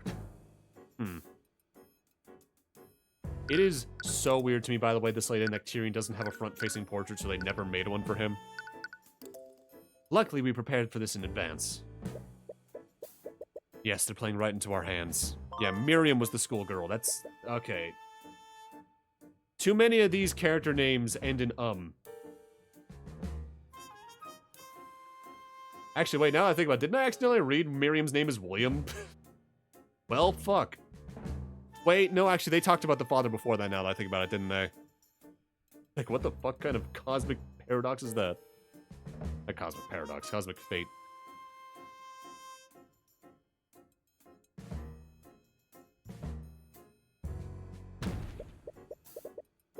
What you're saying is all conjecture, Steelwind. You don't have any evidence or testimony that confirms that they spoke about. Yes, I'm well aware that you and your client have refused to tell us what was discussed during that meeting. But as long as you both stay silent, my claims are plausible. Be honest, Steelwind. Do you seriously think that my client committed these crimes in spite of her condition? Condition? What do you mean by that, Mr. Mora? Why don't you tell them, Steelwind? Tell the court about my client's disability. Your Honor, Beatrice Frege is considered legally disabled. However, legally disabled, that's a convenient way of putting it, Steelwind. My client isn't just legally disabled. She's completely blind. Completely blind? Is this true? We have several medical documents and testimony from several Chirurgeons attesting to this fact. A word I only know how to pronounce because of Final Fantasy XIV. My client is unable to see anything.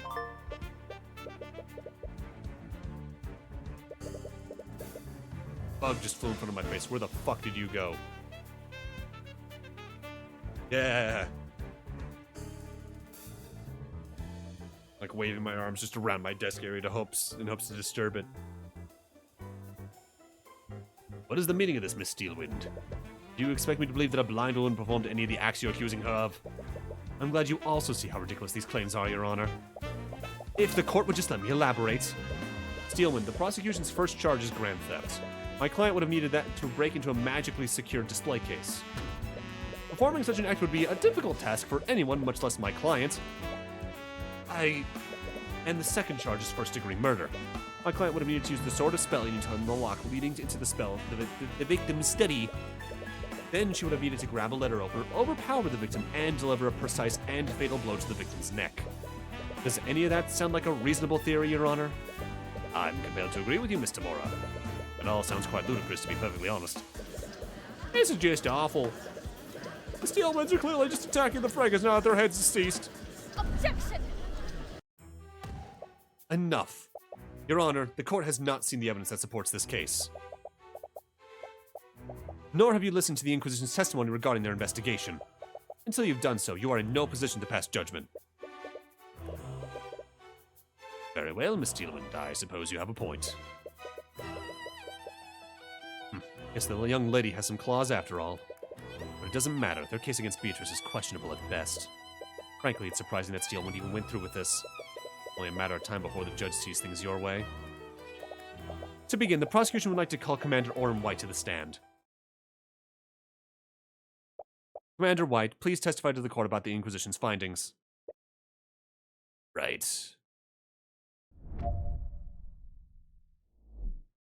We didn't want to cause panic after the sword was stolen, so we activated the manor's silent security system. It put an anti-magic field over the entire manor. We did an investigation of the house, and we found the stolen sword in the defendant's bedroom. It didn't look like she was gonna run, and Crown Prince Aster told us to stand down, so we just kept a close eye on her. William Frege was in a bad mood that night, so he'd already locked himself inside his study. An hour later, we entered the study and found him lying dead in a pool of blood. The lock was still engaged, but no one teleported in. The perp must have temporarily disabled the lock using the sword of spell eating. We have testimonies that said the defendant was seriously in debt. He must have murdered the victim to get a part of his inheritance. Their case against Beatrice is just as you predicted. And you already have a countermeasure to disprove the existence of any motive. All I have to do is present that to the court.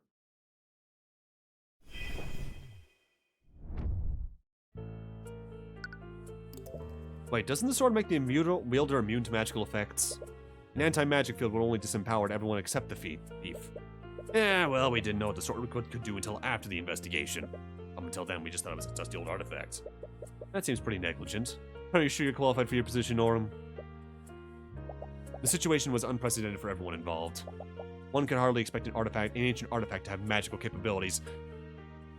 I feel like you should always expect some ancient artifact in a fantasy setting to have magical abilities. Like, put extra ones around anything over like 500 years old and extra safeties.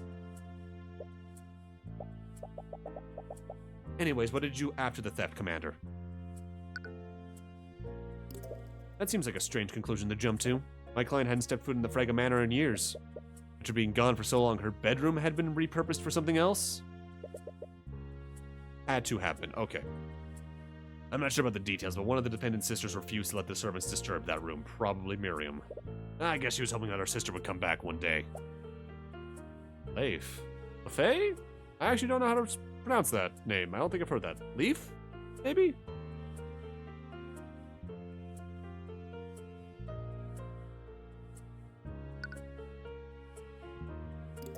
And why would the prince tell you to stand down, Orem? Well... Crown Prince Aster knew the defendant well. He was confident that she wasn't going to flee the scene. Are you sure he just knew her well? If I recall correctly, the prince is still very adamant about her innocence. The Crown Prince is vouching for the defendant? This is true, Miss Steelwind. It is, however, I believe the evidence found throughout the investigation disproves the contrary. Proves the contrary, rather. Are you sure your judgment isn't simply being clouded by your jealousy? Your fiancé was previously disengaged to my client, after all.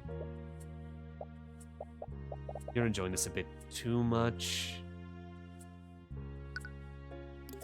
Did anyone see him enter the study? A few people. One of them was I'm just gonna go with Leif. Leif Frege, the victim's second daughter. She said he was very irritated that night, so he went into his study for some peace and quiet. I guess his meeting with the defendant put him in a bad mood. But if the manor was covered in an anti-magic field, how did he lock the door magically? I'm not sure how, but the locks in the manor aren't affected by anti-magic fields. How? The magical locks generate a smaller anti-magic field around themselves. The two fields cancel each other out. It's like multiplying two negative numbers together. I'm gonna be honest, I have no understanding of these things. If what is what she's saying too, Beatrice? Yes, overlapping anti-magic fields are a well-studied phenomenon. I just have to take your word for it. I'm probably very glad I found that out. Who was the person who discovered the body? The same person who saw him last, his daughter, Leif Frege. Poor Leif. Must have been traumatizing for her. Anyone else accompany Leif when she happened upon the body?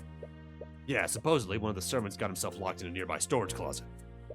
And he heard the violent attack to one of the air vents. When he finally got out, he told Leif and they went into the study accompanied by some knights.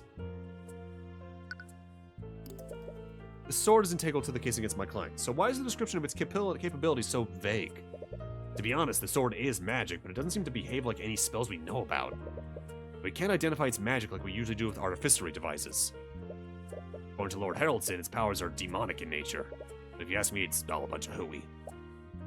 Anyways, it's obvious that it doesn't follow the normal rules of magic. Wait, what? What is it, Mr. Mora? It's nothing. Cuthbert's watching from the gallery, so he must have heard that too. The Eye of Horus has something to do with demons?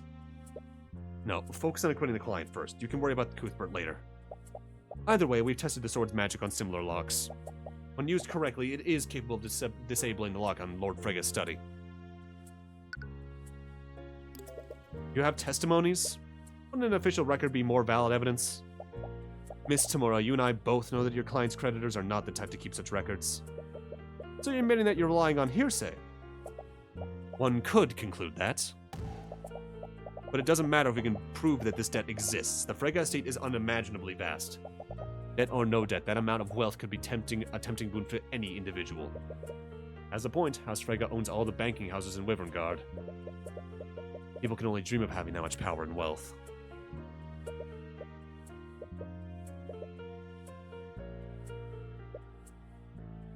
Alright, so what do I have in my very limited court record right now? Sword itself, autopsy.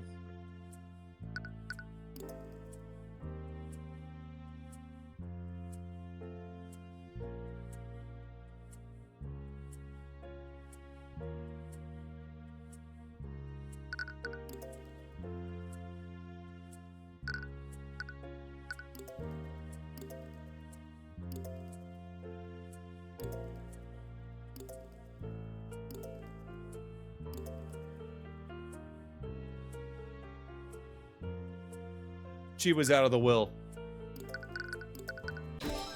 Objection. Your Honor, the prosecution's case against my client is riddled with holes, and the prosecution's proposed motive is the largest among them. What do you mean, Mr. Mora? Of all the elements in this case, the motive is the most believable. Client would have had much to gain through her father's inheritance. That may be, but that's assuming my client has anything to inherit at all. What? Your Honor, my client fed from her psychologically abusive father 5 years ago. How do you think he would have reacted to that? Lord Frege was a petty and vindictive man. Do you honestly think that he'd leave his inheritance to someone who disobeyed him so egregiously? No, he'd do everything in his power to make sure she didn't see a shred of his wealth.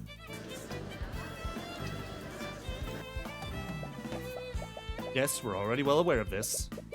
Slaps her kidney. You notice the prosecutor wince a little. But she quickly hides it and regains her composure.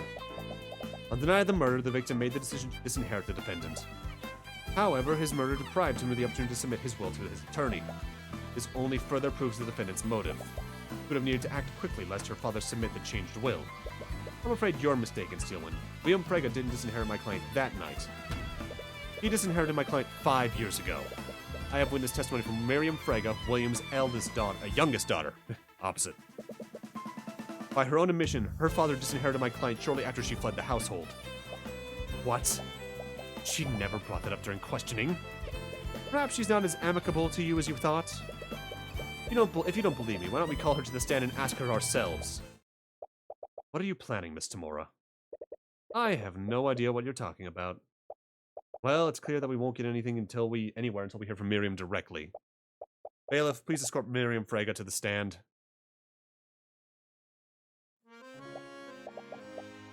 Miriam, is the defense correct? Did your father disinherit Beatrice 5 years ago? Yes.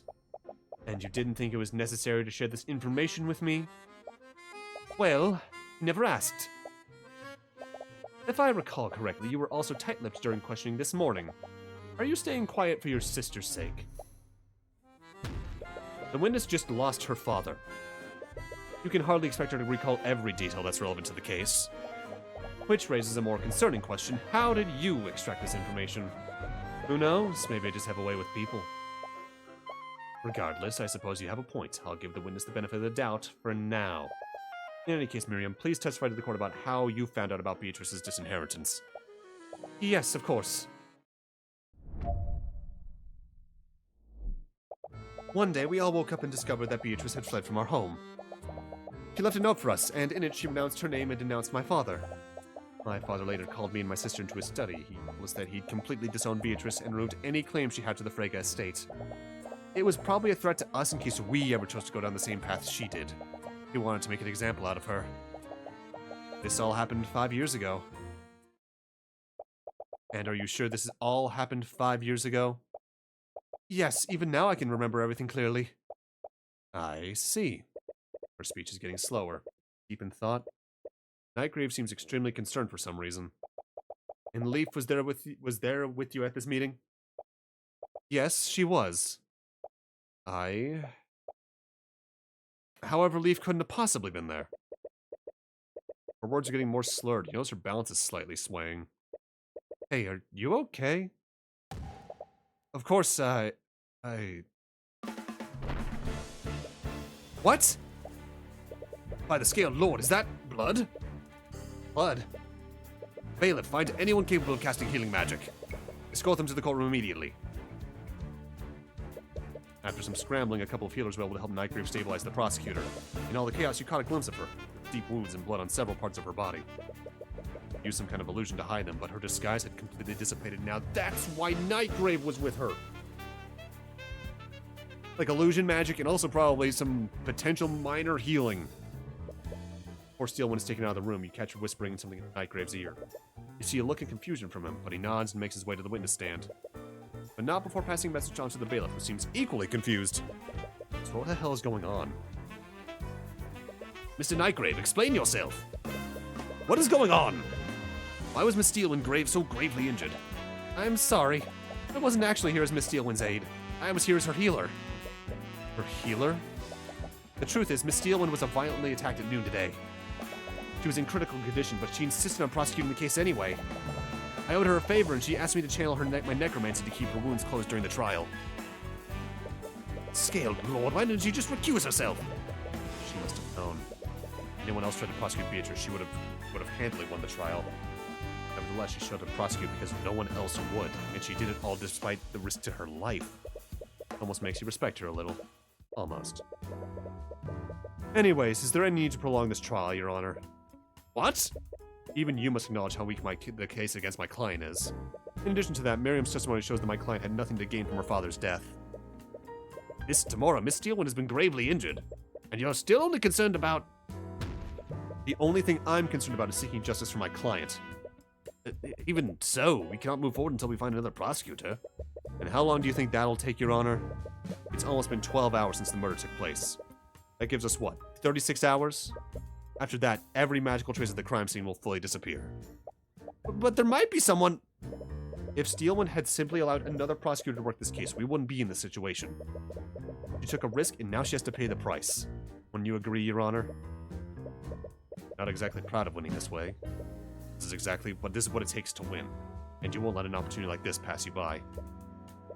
The judge is clearly unhappy with this turn of events, but it's out of his hands now. Well, today's unprecedented events, I suppose I have no choice. There aren't any prosecutors available to immediately take Miss Steelwind's place. We'll take a brief recess. After that, I'll deliver my verdict. Objection! Oh, shit. Getting some Spirit of Justice flashbacks. Your Honor, I'm afraid that you can't pass a verdict just yet. Mr. Cuthbert? Cuthbert, what the hell are you doing? I don't know. But what I do know is that there was a massive contradiction in Miriam Frega's testimony. Looks like things aren't going as simple as you expected. Case 4, you're doing interesting things. I'm in. The night before. I feel so out of place here. Despite your clear hatred for the nobility, you found yourself at a party filled with aristocrats. Hardly recognize anyone. But many of the people here clearly recognize you. You're used to receiving dirty looks from the upper class, but you can literally feel everyone's disdain for you. Why are you in the corner by yourself? I can't believe I let you talk me into coming here. Ooh, that's a good dress for her. For reasons unknown, you lose your train of thought. I've been wanting to wear this dress for a while now. What do you think? What's wrong? You suddenly feel extremely flustered. It's difficult to make eye contact with her. Oh, I see. Are you enchanted by my beauty? Come on, say something. Ever since that night in Ornox, you felt like something's been off between you two. Am I interrupting something? Miss Tamora! Wanted to check in on you two before we went to meet with Lord Frega. About a woman silently following behind her. You the client that Miss Tamora is representing? You're pretty sure that this is your first time meeting her, but she looks familiar for some reason. Hi, I'm Tyrion Cuthbert. I'm Miss Tamora's lord. You extend out your hand to shake hers. He has an aristocratic air to her, so you hope you're not being too informal. Instead of taking your hand, she claps her hands together and takes a deep breath. What? Sorry, I didn't mean to do that. Bit of a habit of mine. Oh. Nevertheless, she finally shakes your hand. I've heard much about you, Mr. Cuthbert. My name is Beatrice. I'm sure about the details, but your mentor appears to be brokering a deal between Beatrice and William Frege. William Frege is the ruling house of Lord Frege, so you're a little curious about what kind of deal he'd be involved in. Learn not to pry into your mentor's business. Anyways, we'll probably be gone for a while. Can I trust you two not to cause trouble? You're in a manor filled with the highest members of nobility. You might meet some familiar yet unfriendly faces. Well, keep a low profile, Miss Tamora. Please do. So, why were you so insistent on accompanying Miss Tamora to the Lord's Ball? That's... You know you can tell me anything, right?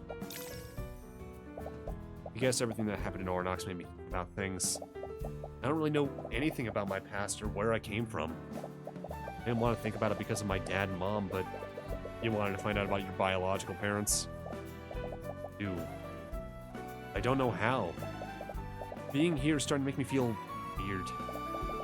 Telling my mom and looking at my birth parents feels wrong somehow. I don't think that's true. Really?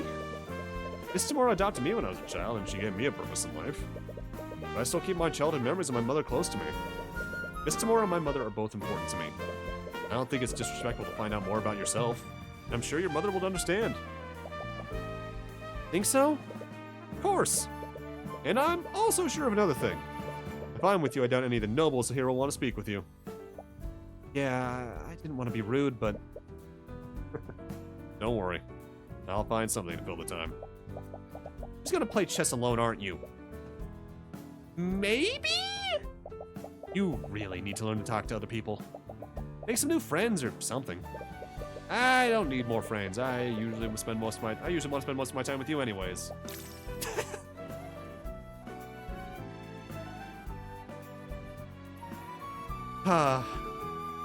Young love. Anyways, I'm going to try to talk to some people. Yeah, I'll see you later. Celeste leaves to mingle with some of the other partygoers. Find yourself with very little to do. You doubt anyone would want to engage in small talk with the likes of you. Your hand instinctively goes to your satchel. It contains your foldable chessboard. Well, it's not as if I have anything better to do. I should try to find an empty table to play on. Each table has a centerpiece with flowers on it. Most of the seats at the table are filled. It doesn't look like you'll be able to play here.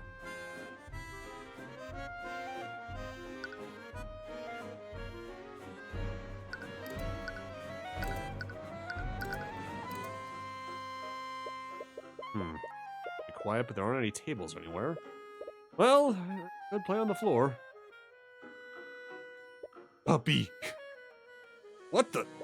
While walking to the halls, you suddenly find yourself face to face with a large wolf. Immediately upon seeing you, the wolf quickly gallops away. Did someone leave a door open? You think about telling someone, but you remember the manor is full of nobles. You're sure a servant will spot it eventually, and it's not if anyone will believe you anyways. Probably be the best to find somewhere else to play. There are several jewels mounted on the wall. They look all equidistant from each other. I always knew that House Frege is wealthy, but embedding jewels into the walls makes the place look pretty tacky. Well, they're also glowing, so they're either functional or they're magic.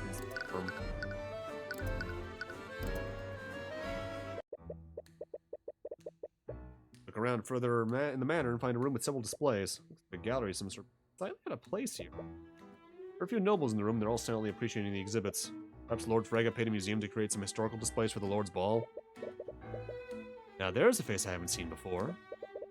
Whoa! Monkey! Yeah! Monkey! Just take a closer look at one of the exhibits. An old man approaches you. That? A monkey on his back. Hello, my name is Harold Haroldson. I'm the curator of this collection. Harold Haroldson? Is that a pseudonym or something? No!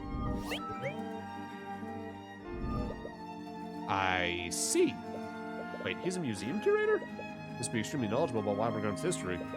Wonder. Would you happen to know anything about the ancient dragons? Ah, like this guild lord, Alien. There are many pieces in this gallery, and some of them were items that were wielded by the 7 heroes of Wyvern.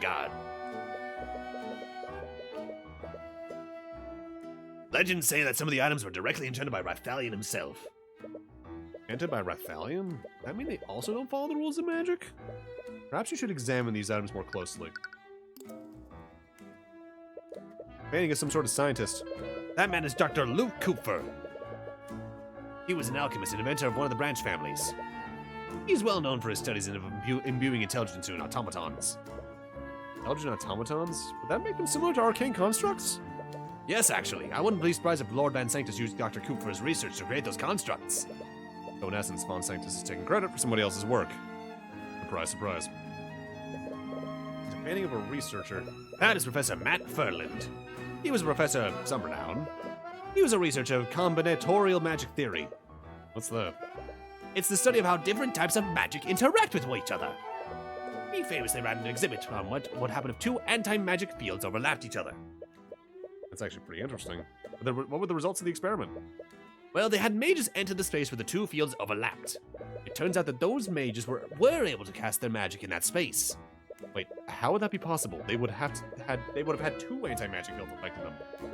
When the two fields overlapped, they cancelled each other out. I've heard it's akin to multiplying two negative numbers together. Pair of metallic armbands, there are several magical runes carved into them. Those are the armbands of intellect. They were actually created by a member of House Frege many centuries ago. Centuries? That make these armbands one of the first creations of artificery. That's correct. Legends say that whoever wore these armbands would be granted unparalleled levels of intellect. Many believed that House Frege created these to aid them in their study of magic.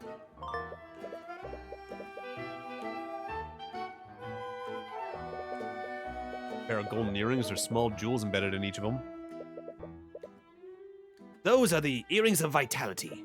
It said that the Scaled Lord imbued a portion of his immortality into these. Legends say that whoever wore them would have had their lifespan increased tenfold. Scaled Lord could do things like that? Of course, he is the Scaled Lord after all.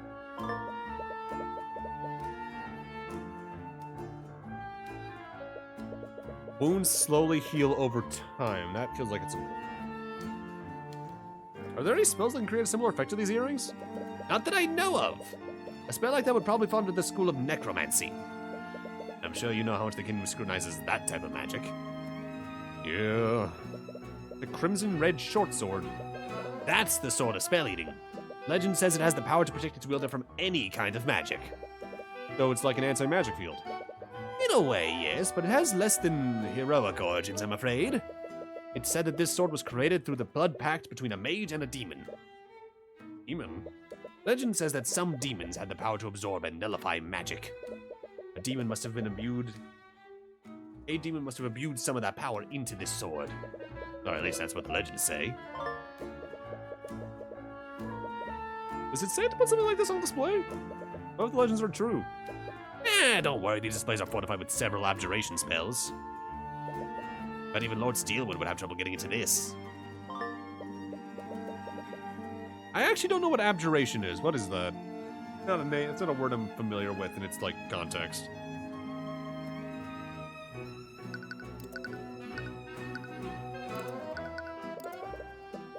So what's a historian doing at the Lord's Ball, Mr. Haraldson?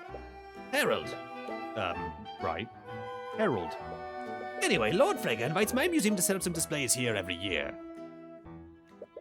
You own a museum? Yes, it's the Heraldton Hall of History, located in the city of Homhereth. That's a mouthful. Unfortunately, I don't think his guests appreciate the historical significance of these items. Honestly, I think you're the only person in years who's taken a meaningful interest in them. Sorry, but I really have to ask, is that a monkey riding your back? Yes, this is my familiar, Eugene. Why does Eugene Haraldson sound familiar? What is it about that? Abjuration is typically barrier magic. Okay. You're familiar? A familiar is a creature that a mage has formed a magical bond with. Comes from the Latin to forswear. Okay. With that bond, our souls are forever connected. I can communicate with him telepathically. I can even cast my spells through if I wanted to. Really? Never knew a spell like that existed. It's quite rare. Very few mages take the time to learn how to cast it. Player bond.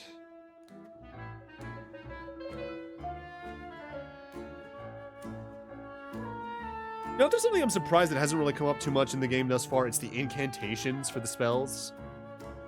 Like, the schools have come up, durations have come up, but I don't think concentration gesture or incantation has quite.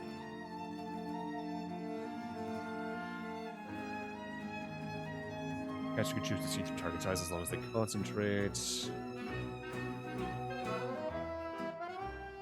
Bond only broken in death. Thinking about that wolf all of a sudden. Eugene helps me with my day-to-day. These old bones aren't as spry as they used to be, after all. Mr. Harold. Harold? As a historian, do you have a lot of knowledge about the ancient dragons? The answer to that question is somewhat complicated. What do you mean? Unfortunately, a lot of historical texts in my collection have been altered or even outright destroyed by the Church of Bahamut. Because of that, it's quite difficult to separate myths from actual historical accounts. Right, I remember encountering a similar problem with the Imperial Academy. Ah, you must be quite dedicated to your studies. Rude, but you suppose that can't be helped. I had to fight the church for a long time before I could even display dragon bones in my museum. In the history of ancient dragons, was there any instance of them granting powers to humans? Well, of course, that's the entire premise behind the entire 7 Heroes of Evangard. Right, but was there anything before that? Did they ever grant supernatural abilities that didn't follow the rules of arcane magic? Granting supernatural abilities, you say? That sounds like something more demonic in nature rather than draconic. Demonic? Much like the ancient dragons, demons are the stuff of myths. There are many stories of people selling their souls to them for untold power.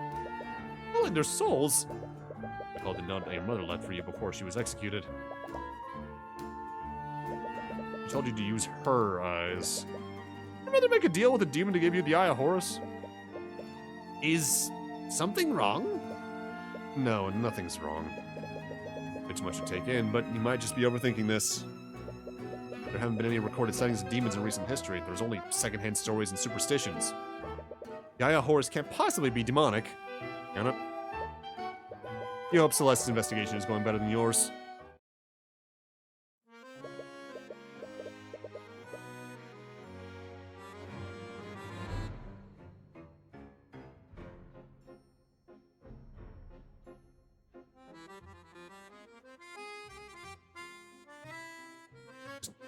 Fucking screamed.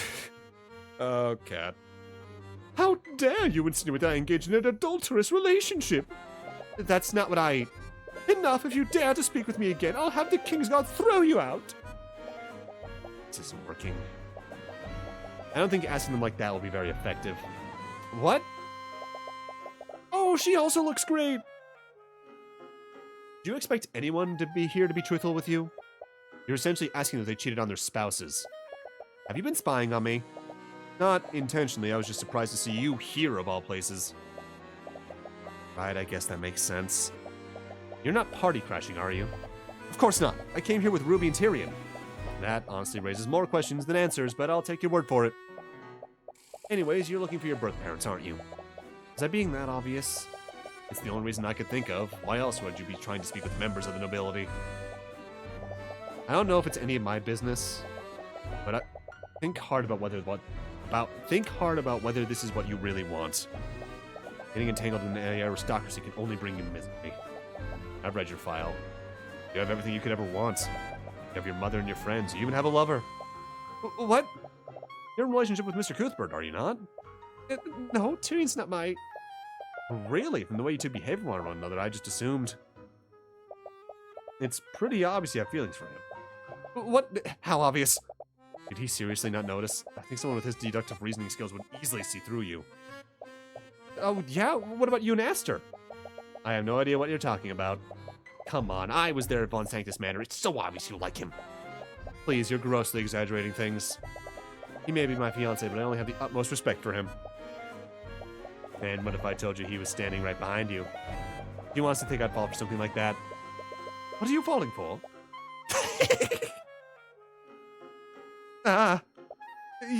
Your Highness. Oh my god, a baby. Oh, hello, Lady Steel. No, I should not do a Uwu voice for this child. That would get real annoying and real grating real quick. Oh, hello, Lady Steelwind. Your Highness, please don't run ahead like that. Your conversation with Harold was definitely interesting, but you still find yourself with very few leads.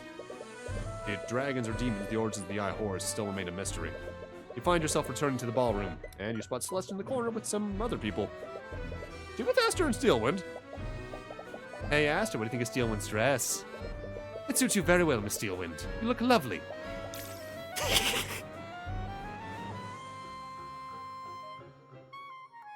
think my cat's learned, especially if I'm streaming and I mind talking a lot. The only way that she'll get food is if she yells a lot. Should I reward this behavior? What do you think, cat? I think I'm gonna have to reward this behavior, unfortunately, because otherwise she won't stop. Yeah? Yeah. Yeah, I'll be right back. But, you know what, I'm gonna save just in case, like, my computer crashes while I'm gone for some. I'm just gonna leave you with the key smash. Keep yourselves entertained, don't cause any riots, and, fight the power. Might as well grab myself some tea. Got it?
That has been brought.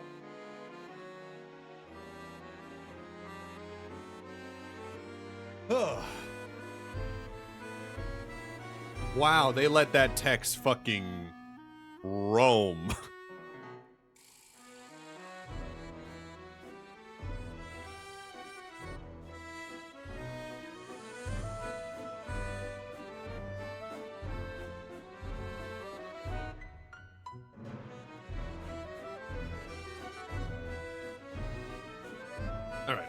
were we? Gross. As you approach the group, you're stopped by a knight from the King's Guard. Tears you down. What? Repario Arcanum. That was the incantation to detect magic. Knight stares you up and down. Plus, hasn't cast any spells on you lately, so he shouldn't be able to see any traces of magic. Oh, Mr. Cuthbert! What was that all about? My apologies, they were making sure you weren't disguising yourself with an illusion. King's Guard are charged with keeping us safe and must take every precaution to protect us. Oh, and who might you be? Do not speak so familiar with me, peasant. Alaric, do not speak to him like that. Why shouldn't I speak to him as I please? I am Prince Alaric de Wyvergard VI. I will not demote myself to showing courtesy to a commoner. Doesn't he mean demean?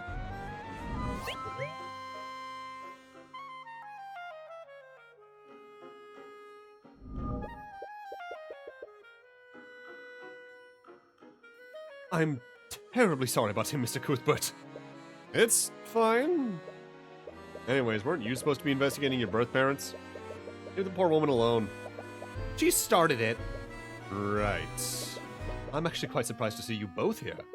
What brings you to the Lord's Ball, Mr. Cuthbert? You were just accompanying Miss Tamora. Her client had business with Lord Frege. A client?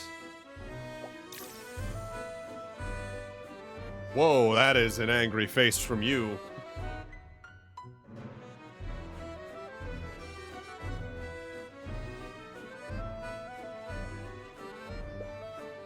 Beatrice? Beatrice suddenly storms through the ballroom. She almost walks right past you before she hears Aster's voice. She looks furious. Did her discussion with Lord Frege go badly? Oh, that voice. That you, Aster? Blind rage? Oh, Jesus Christ.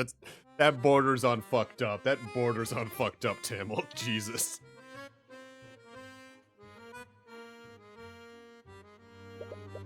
It really is you! Oh, the Master instead of your Highness. Do they personally know each other? I'm glad to see you again. It's been quite some time. Is that really all you have to say? It appears you two have much to talk about. I'll be taking my leave. There's a bit of tension in the air. Celeste, we should probably get going too. Yeah. Wow, that was awkward. Yeah, I wonder how those two know each other. She's working with Miss Tamora, but she somehow knows Lord Frege and the Crown Prince? Who is she? Well, you suppose it's none of your business. Anyways, how did your investigation go? I got nothing. All I think I did was make a bunch of nobles mad. Sorry, I know you really wanted answers. There's something will come up. You think so? Might be a little irresponsible to give her hope like this. Noble abandoned her at a tavern in a rundown village. But you doubt someone like that would make themselves easy to find. Anyways, I don't want this night to be a total loss. Come on, dance with me. Aw, this is so cute. What? That's not really something I...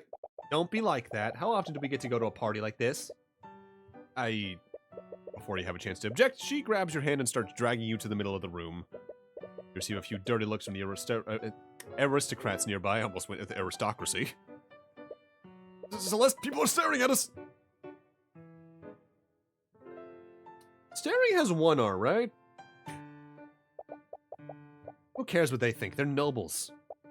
They're gonna hate us no matter what we do. She takes hold of your other hand and begins to pull you into a waltz. I don't even know how to dance. I've never done this before. It's easy. Just stop being so awkward about it. Easy for her to say. Alright, just tell me what I need to do. Well, first, you need to be much closer to me. With one swift motion, she pulls your body closer to hers. Watch my movements and try to follow my lead. You seem to know a lot about these things. I had to do a lot of networking when I was a mercenary. You know how many times I had to charm a merchant into hiring me? I see. Don't know much about her, do you? Carefully watch the position of her feet and try to match her movements. After a while, you find yourself able to match her rhythm. Still accidentally step on her foot every few beats. Doesn't seem fazed by it. Either she's being polite or she genuinely doesn't feel anything. You're getting it, but don't focus so much on where your feet are. Just look at me. What? Come on, do it. Try to break eye contact with her, but every time you do, you slowly find yourself being drawn back into her eyes. Ah, these dorks, I'm being empowered.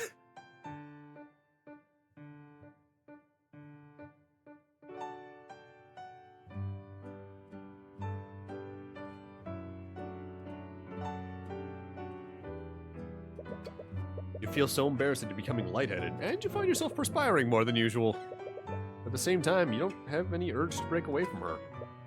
There's a comforting warmth behind all the anxiety you're feeling. Now you see, I was thinking that too. But I was like, that's just an unfortunate thing of anatomy of feet are below boobs. Ah, there he is, the infamous Tyrion Cuthbert.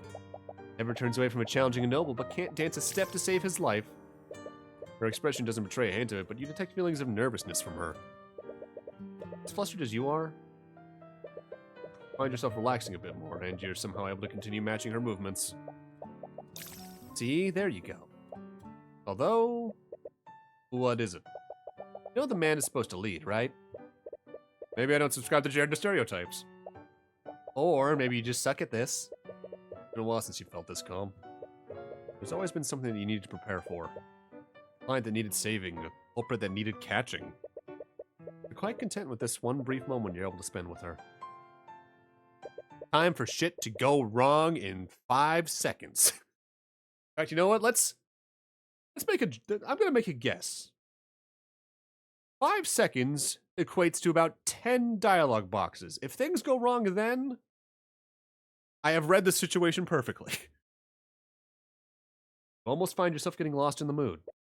Until you spot a familiar face accompanied by a legion of knights. Okay, 2, that's a record. Oh, don't tell me. The knights storm their way toward where Beatrice and Aster are. Several of the attendees take notice. They all stop what they're doing to see what's going on. Beatrice Frega, by the authority of the Wyvern Guard Crown, you're under arrest. Alright, if we take that as the note, how many lines was that?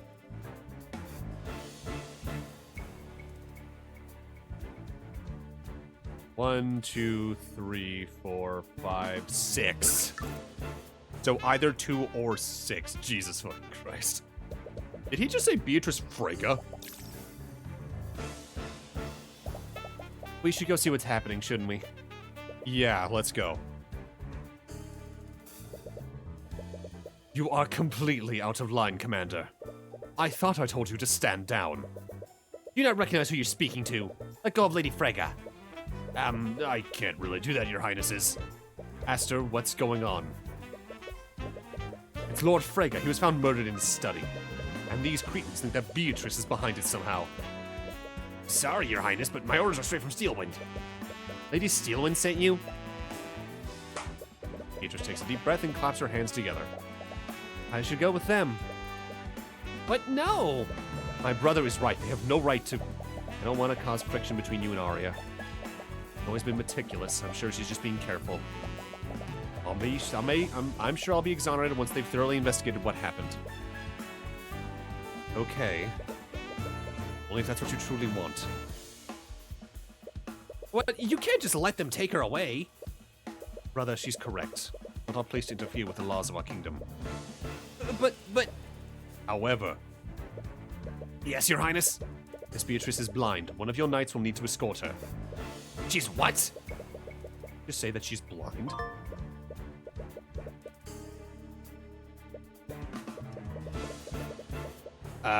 Anyway, we're going to need to be taking you to a holding cell, lady. One of you should stay with her and guide her through. Please, I may be disabled, but I'm not a child. Beatrice walks past the knights and head towards the foyer. It appears that she already knows the way out.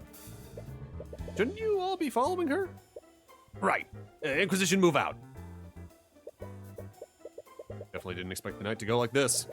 Just what is going on here?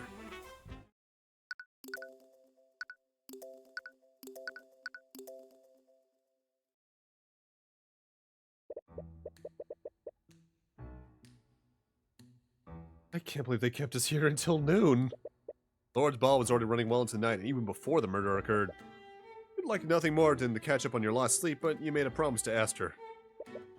This doesn't make any sense. Beatrice was with me and my brother the entire night. Right, you were there when she met with him at Steelwind.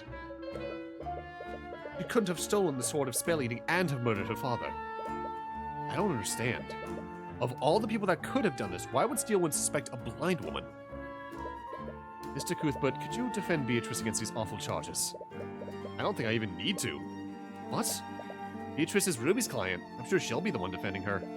Well, that certainly puts my mind at ease. No, it doesn't. What's wrong? I don't know if I'm asking too much, but could you still investigate the crime scene for me, Mr. Cuthbert? What? But we just said that Miss Tamora will... I know. I don't doubt her abilities. But Beatrice is a dear friend of mine. I'd like every chance for her to be found innocent. You said that she was a dear friend? Must be know each other. She's a Frege.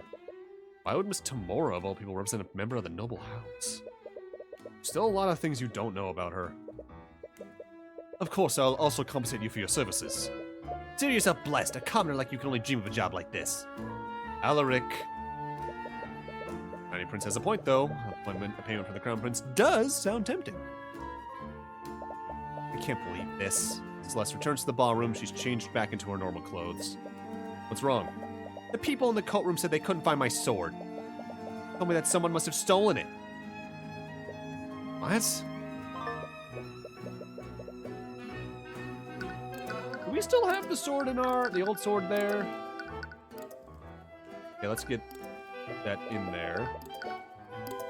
How similar do these two swords look? Pretty damn close. Blade's about the same length, same with the hilt. The main difference is in the cross guard and the decoration. I think that's the name of this thing, right? A cross guard?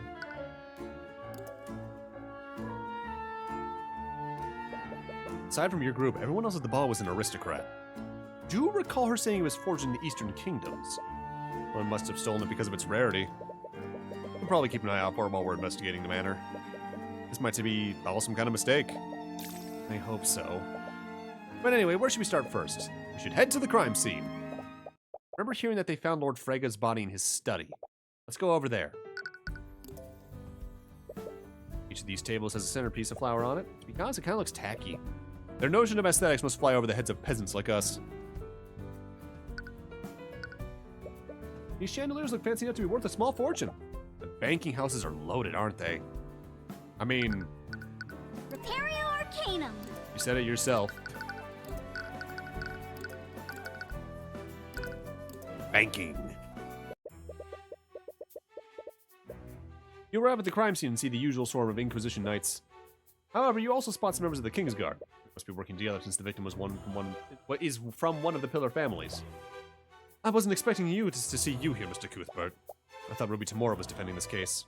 Prosecutor Steelwood approaches you and enters the study. And she's followed by an unexpected yet familiar face, so she was just attacked. Wallace, what are you doing here? He's here as my aide for the investigation. You don't doubt Wallace's abilities, but you can't think of any reason why Steelwind would need his help. You suppose it's none of your business?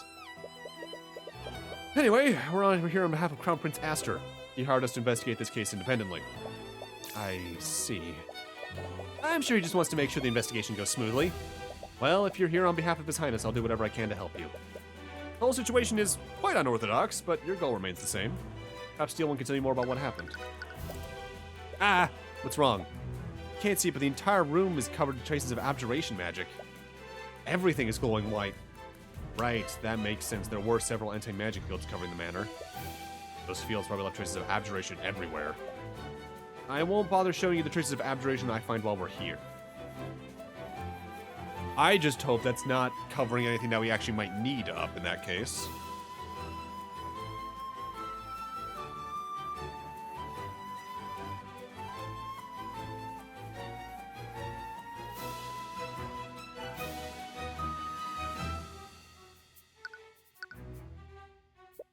It's a bookshelf filled with books. Wonder what kind of books Lord Frege owned. Wait a minute, they're all blank? All his books are on the floor of his desk. It's a fireplace. Could the murderer have entered through here? That wouldn't be possible. The chimney is far too narrow. Even a small child wouldn't be thin enough to fit through it. It's a painting of some sort of scholar. There's some text on it. Rook Razingar. Economic scholar and aristocratic accountant. He was known for in some circles as Rook the Cook due to his ability to cook the books of the four pillar houses. Rook the Cook. Sometimes I wish I could have a nickname like that. What about Crimson Demon? Not that one. There's a window that leads into this room. Right? You see, I was thinking Octopath. I forget the name of that illustrator. And you know what I think, actually, now I think about it, that illustrator worked on Tactics anyway? Because I want to say, I know Tactics wasn't by the same person as Octopath directly. I don't think it was an Asano game, but I think Asano and his team worked on it. At least some key members of it. Did the murderer escape through here? No, the window doesn't open. The glass is magically reinforced. Several books about economics and politics. Doesn't look like a note. There's a large mahogany table at the end of the room. Lord Frank must have done his work here. Full of blood and the chalk outline where the body must have been.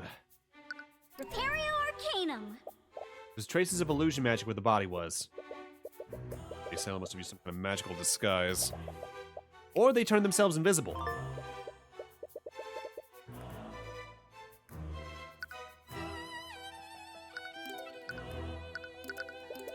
What can you tell me about the murder?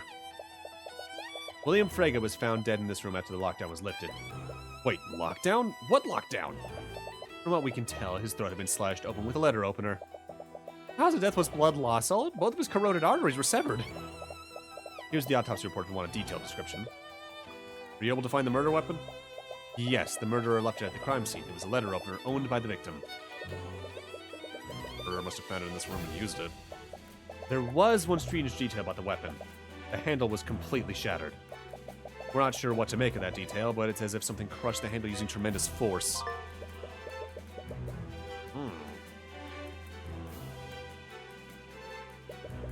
What caused the handle to shatter like that? Also, can I investigate this painting? Okay, no, it's Types. You mentioned there was a lockdown. When did this happen? You didn't notice? The Inquisition did try to be discreet. But everyone noticed the commotion Beatrice and the true princess made over it. I suppose you two must have been lost in your own little world, weren't you? Oh. Well, anyways, you said that Lord Frege's body was found after the lockdown. That means something else must have happened prior. Supposedly, someone had broken into one of the Heraldton exhibits. One of the magical artifacts was stolen. Also a theft last night. The Manor's lockdown system behaved like the one at the Imperial Academy? Systems are somewhat different. Unlike the Imperial Academy, the lockdown only prevents people from leaving or entering the manor. Not all of the rooms were locked, but what about this specific room? This room does have abjuration wards that lock the door and prevent teleportation in and out of it. And in addition to that, the system placed an anti-magic field over the matter. Anti-magic field?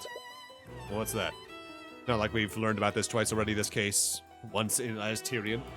An anti-magic field is a spell that nullifies all magic within it. Indefinite duration, requires concentration, but you might be able to get that done with artificery. 10-foot radius sphere that nullifies all magic within it. 1 minute entities. Fates. Any mage that tries to cast a spell within the zone will fail. And the negative, double negative. The system somehow covered the entire manor with this effect. If you notice, there are several purple crystals embedded in the walls of the manor. That's why they are there. I had a feeling they were for magic. Each of those crystals produce an anti-magic field during the lockdown.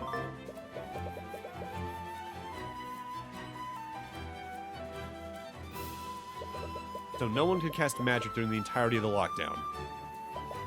Not exactly. Someone could have used the stolen artifact to circumvent it.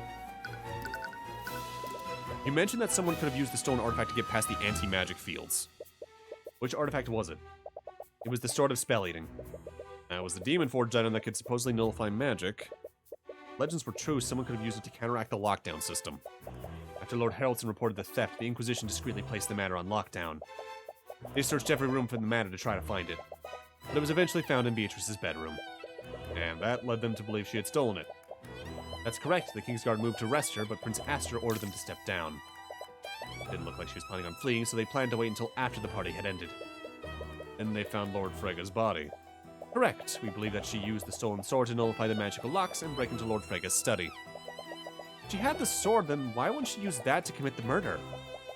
We're not entirely sure. We have a few working theories. She might have wanted to prevent the theft from being tied to the murder. Or perhaps she had more confidence wielding a knife over a sword. Regardless of her reasons, it's clear that the sword wasn't the murder weapon. She's not just being implicated in Lord Frega's murder, she's also being charged with stealing the spell of sword eating. Close enough! Spell of sword eating. Also known as the Circus Mastery. What possible reason would she have for either of those crimes? Since the body was found here, was Lord Frega locked in this room during the lockdown? Yes, William Frega knew that this room should have been secured. He was supposedly in a bad mood and had locked himself in this room for most of the night. He refused to let anyone into the room. Who he spoke to after that was his daughter. His daughter? Are you talking about Miriam? No, Lord Frega had another daughter. Two, even. I'm referring to Leif Frega. That would be Leif, right? I feel like it has to be. Lord Frega's middle child. She tried to tell her father about the theft, but he was apparently preoccupied with something else. He said that he wanted to stay in his study for the rest of the night. When did this happen? It was shortly before the lockdown was activated, a little after 1 a.m. I see.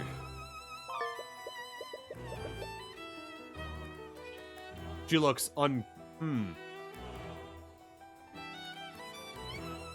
So either she looks like the mother, or something else is going on here because she looks nothing like either of her sisters. Also looks a lot like a character from Greatest Attorney. Leif must have been the last person to see Lord Frega alive. Speak with her and get more details about Lord Frega's actions that night. By the way, Steelwind, do you have a map of the manor? I do. Would you like a copy? Please and thank you. For 1, 2... I should take a look at that now so we can get fast on tapes. Alright, so we were in the ballroom. Foyer kitchen. We're probably over here in the study right now. Second floor of the ballroom. Beatrice's bedroom, Miriam's bedroom. Gallery, that's probably where we were looking at the stuff. There's a rooftop garden? Were there any other witnesses aside from Leif who saw Lord Frega that night? Perhaps someone heard what happened then from a nearby room. There was someone who heard the altercation, but it was quite obscured. A servant was trapped in the storage room nearby. There's an air vent that connects this room to that storage room. Supposedly heard sounds of a struggle through that vent. What did this witness hear? There were sounds of a struggle before he heard Lord Frega choking on his own blood. When the lockdown was lifted, he informed the Kingsguard of what he had heard. That's when they discovered the body. I see. Who was the servant? I believe you actually know him. His name is Jan Hughes. He's back! Wait, Mr. Hughes is here? Never expected to see him again, much less here of all places. But if he heard the altercation, you definitely want to speak with him. I think I'm lacking a lot of information about the defendant. From the way you were both acting, you and Aster seem to know her. Your mentor didn't tell you about her? No, I try not to pry into her business. I see. I honestly don't know much about what happened either. Beatrice was Lord Frega's eldest daughter and the former heir to House Frega. Former heir? About 5 years ago, she fled Frega Manor and went into hiding. None of us knew where she'd gone. She ignored any attempts we made to contact her. She even used her magic to prevent us from scrying her. Last night's ball was the first time in years that Aster and I had seen her. If that's true, how did Miss Tamora meet her? Would you happen to know why Beatrice was meeting after her father after all these years? I have some idea, but nothing concrete. That was something you could tell me. Tamora and Beatrice have both refused to disclose anything about their meeting. Damn it, what about? Speaking of which, I haven't seen Tamora anywhere in the manor. As the defendant's attorney, I would have thought she would be here to investigate the murder alongside you. That is strange, for Miss Tamora always had her own way of doing things. Perhaps she's using a different strategy. Anyways, I imagine she met with her father to request financial aid. Why do you say that?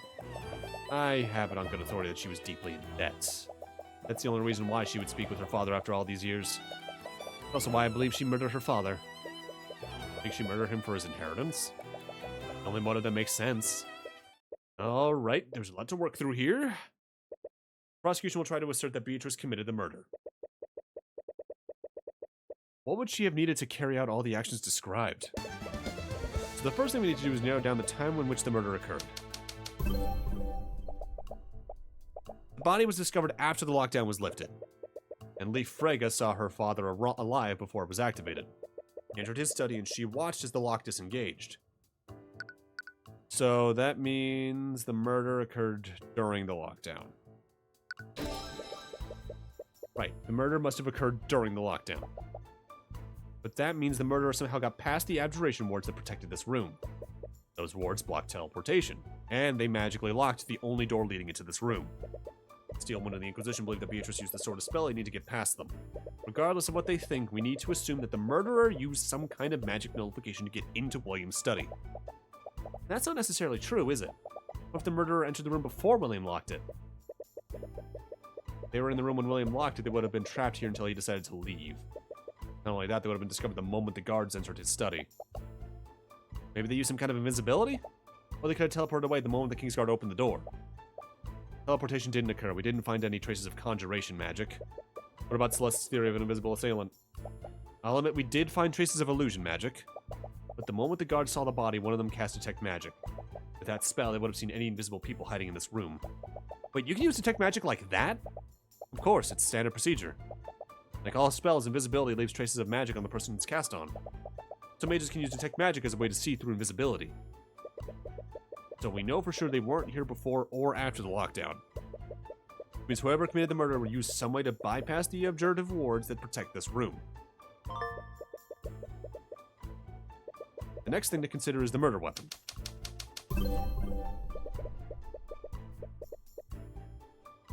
It was a letter opener that was presumably owned by William Frege. The murderer probably used it to avoid leaving evidence that incriminated them. Probably from in here.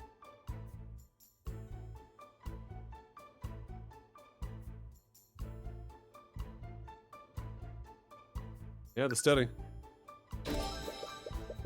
Right, the letter opener came from this room. The murderer probably wanted to avoid using a weapon that would have implicated them. So they decided to use it and leave it here after the deed was done. But that leaves a glaring hole in the prosecution's case. And what would that be, Mr. Cuthbert?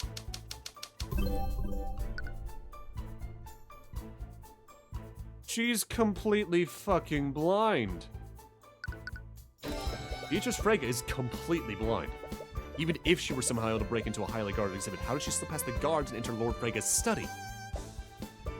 Furthermore, how did she locate the letter opener if she couldn't see it in the first place? Oh shit, I didn't mean to actually click there.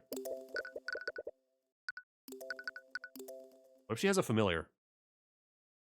That would explain the wolf. And hell, familiars probably could have found a way in here otherwise. Like, they could have just made their way down the chimney or gotten in here beforehand.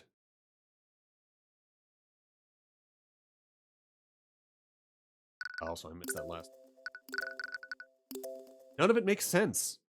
Committing this murder unseen would have been a tall order for anyone. I can hardly believe a blind person did all this. You do well not to underestimate her, Mr. Cuthbert. What? You don't know her as I do. She's far more capable than you realize. Clap to orientate her? You're right. Maybe it's not just a... Oh. Yeah, also it could be a thing of echolocation potentially too. And not just a calming thing.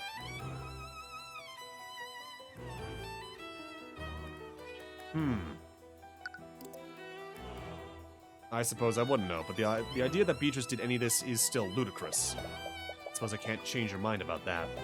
But I have to ask you a question, Mr. Cuthbert. What would you do if you discovered that one of your clients was guilty? What? I mean, I tend to have an insight for these sort of things. That would never happen. I've already seen your uncanny ability to read people, but I'm only hypothetically speaking. So what would you do if they were guilty? I suppose I'd withdraw and tell them to find another lawyer. And if no one else would represent them, I don't know, it'd definitely be a hard choice for me. But I would never be able to represent them if I knew the truth. Just can't stand by and let a murderer escape justice. I see. Why do you ask? No reason. Okay. Anyway, she's made her stance clear. They'll have a lot of leads to follow up on. You should move somewhere else.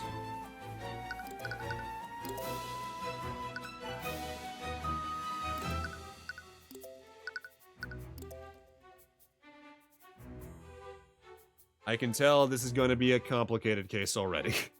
If they outright went with here's a whole ass intro where you're playing as Ruby. Oh, this might be the first like actual case that takes potentially 3 sessions in that case. But that's gonna be where we end off for the night. 30% of players finished case 3. I want to thank y'all for coming on in. Tam, Ant, Dare Sky, if you're still here, and anyone else who's here lurking, thanks for stopping on in. Every view matters. Tonight, who do we got that we can raid? Oh god, she's still alive? Assuming she's not about to end, I think we're gonna go raid my friend Celine.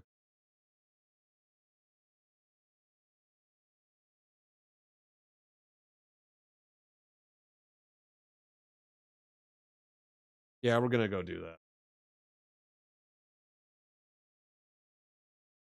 She is currently playing some award-winning MMORPG, so send some love her way. And I'll see y'all tomorrow night for more Tyrion Cuthbert. See you guys then.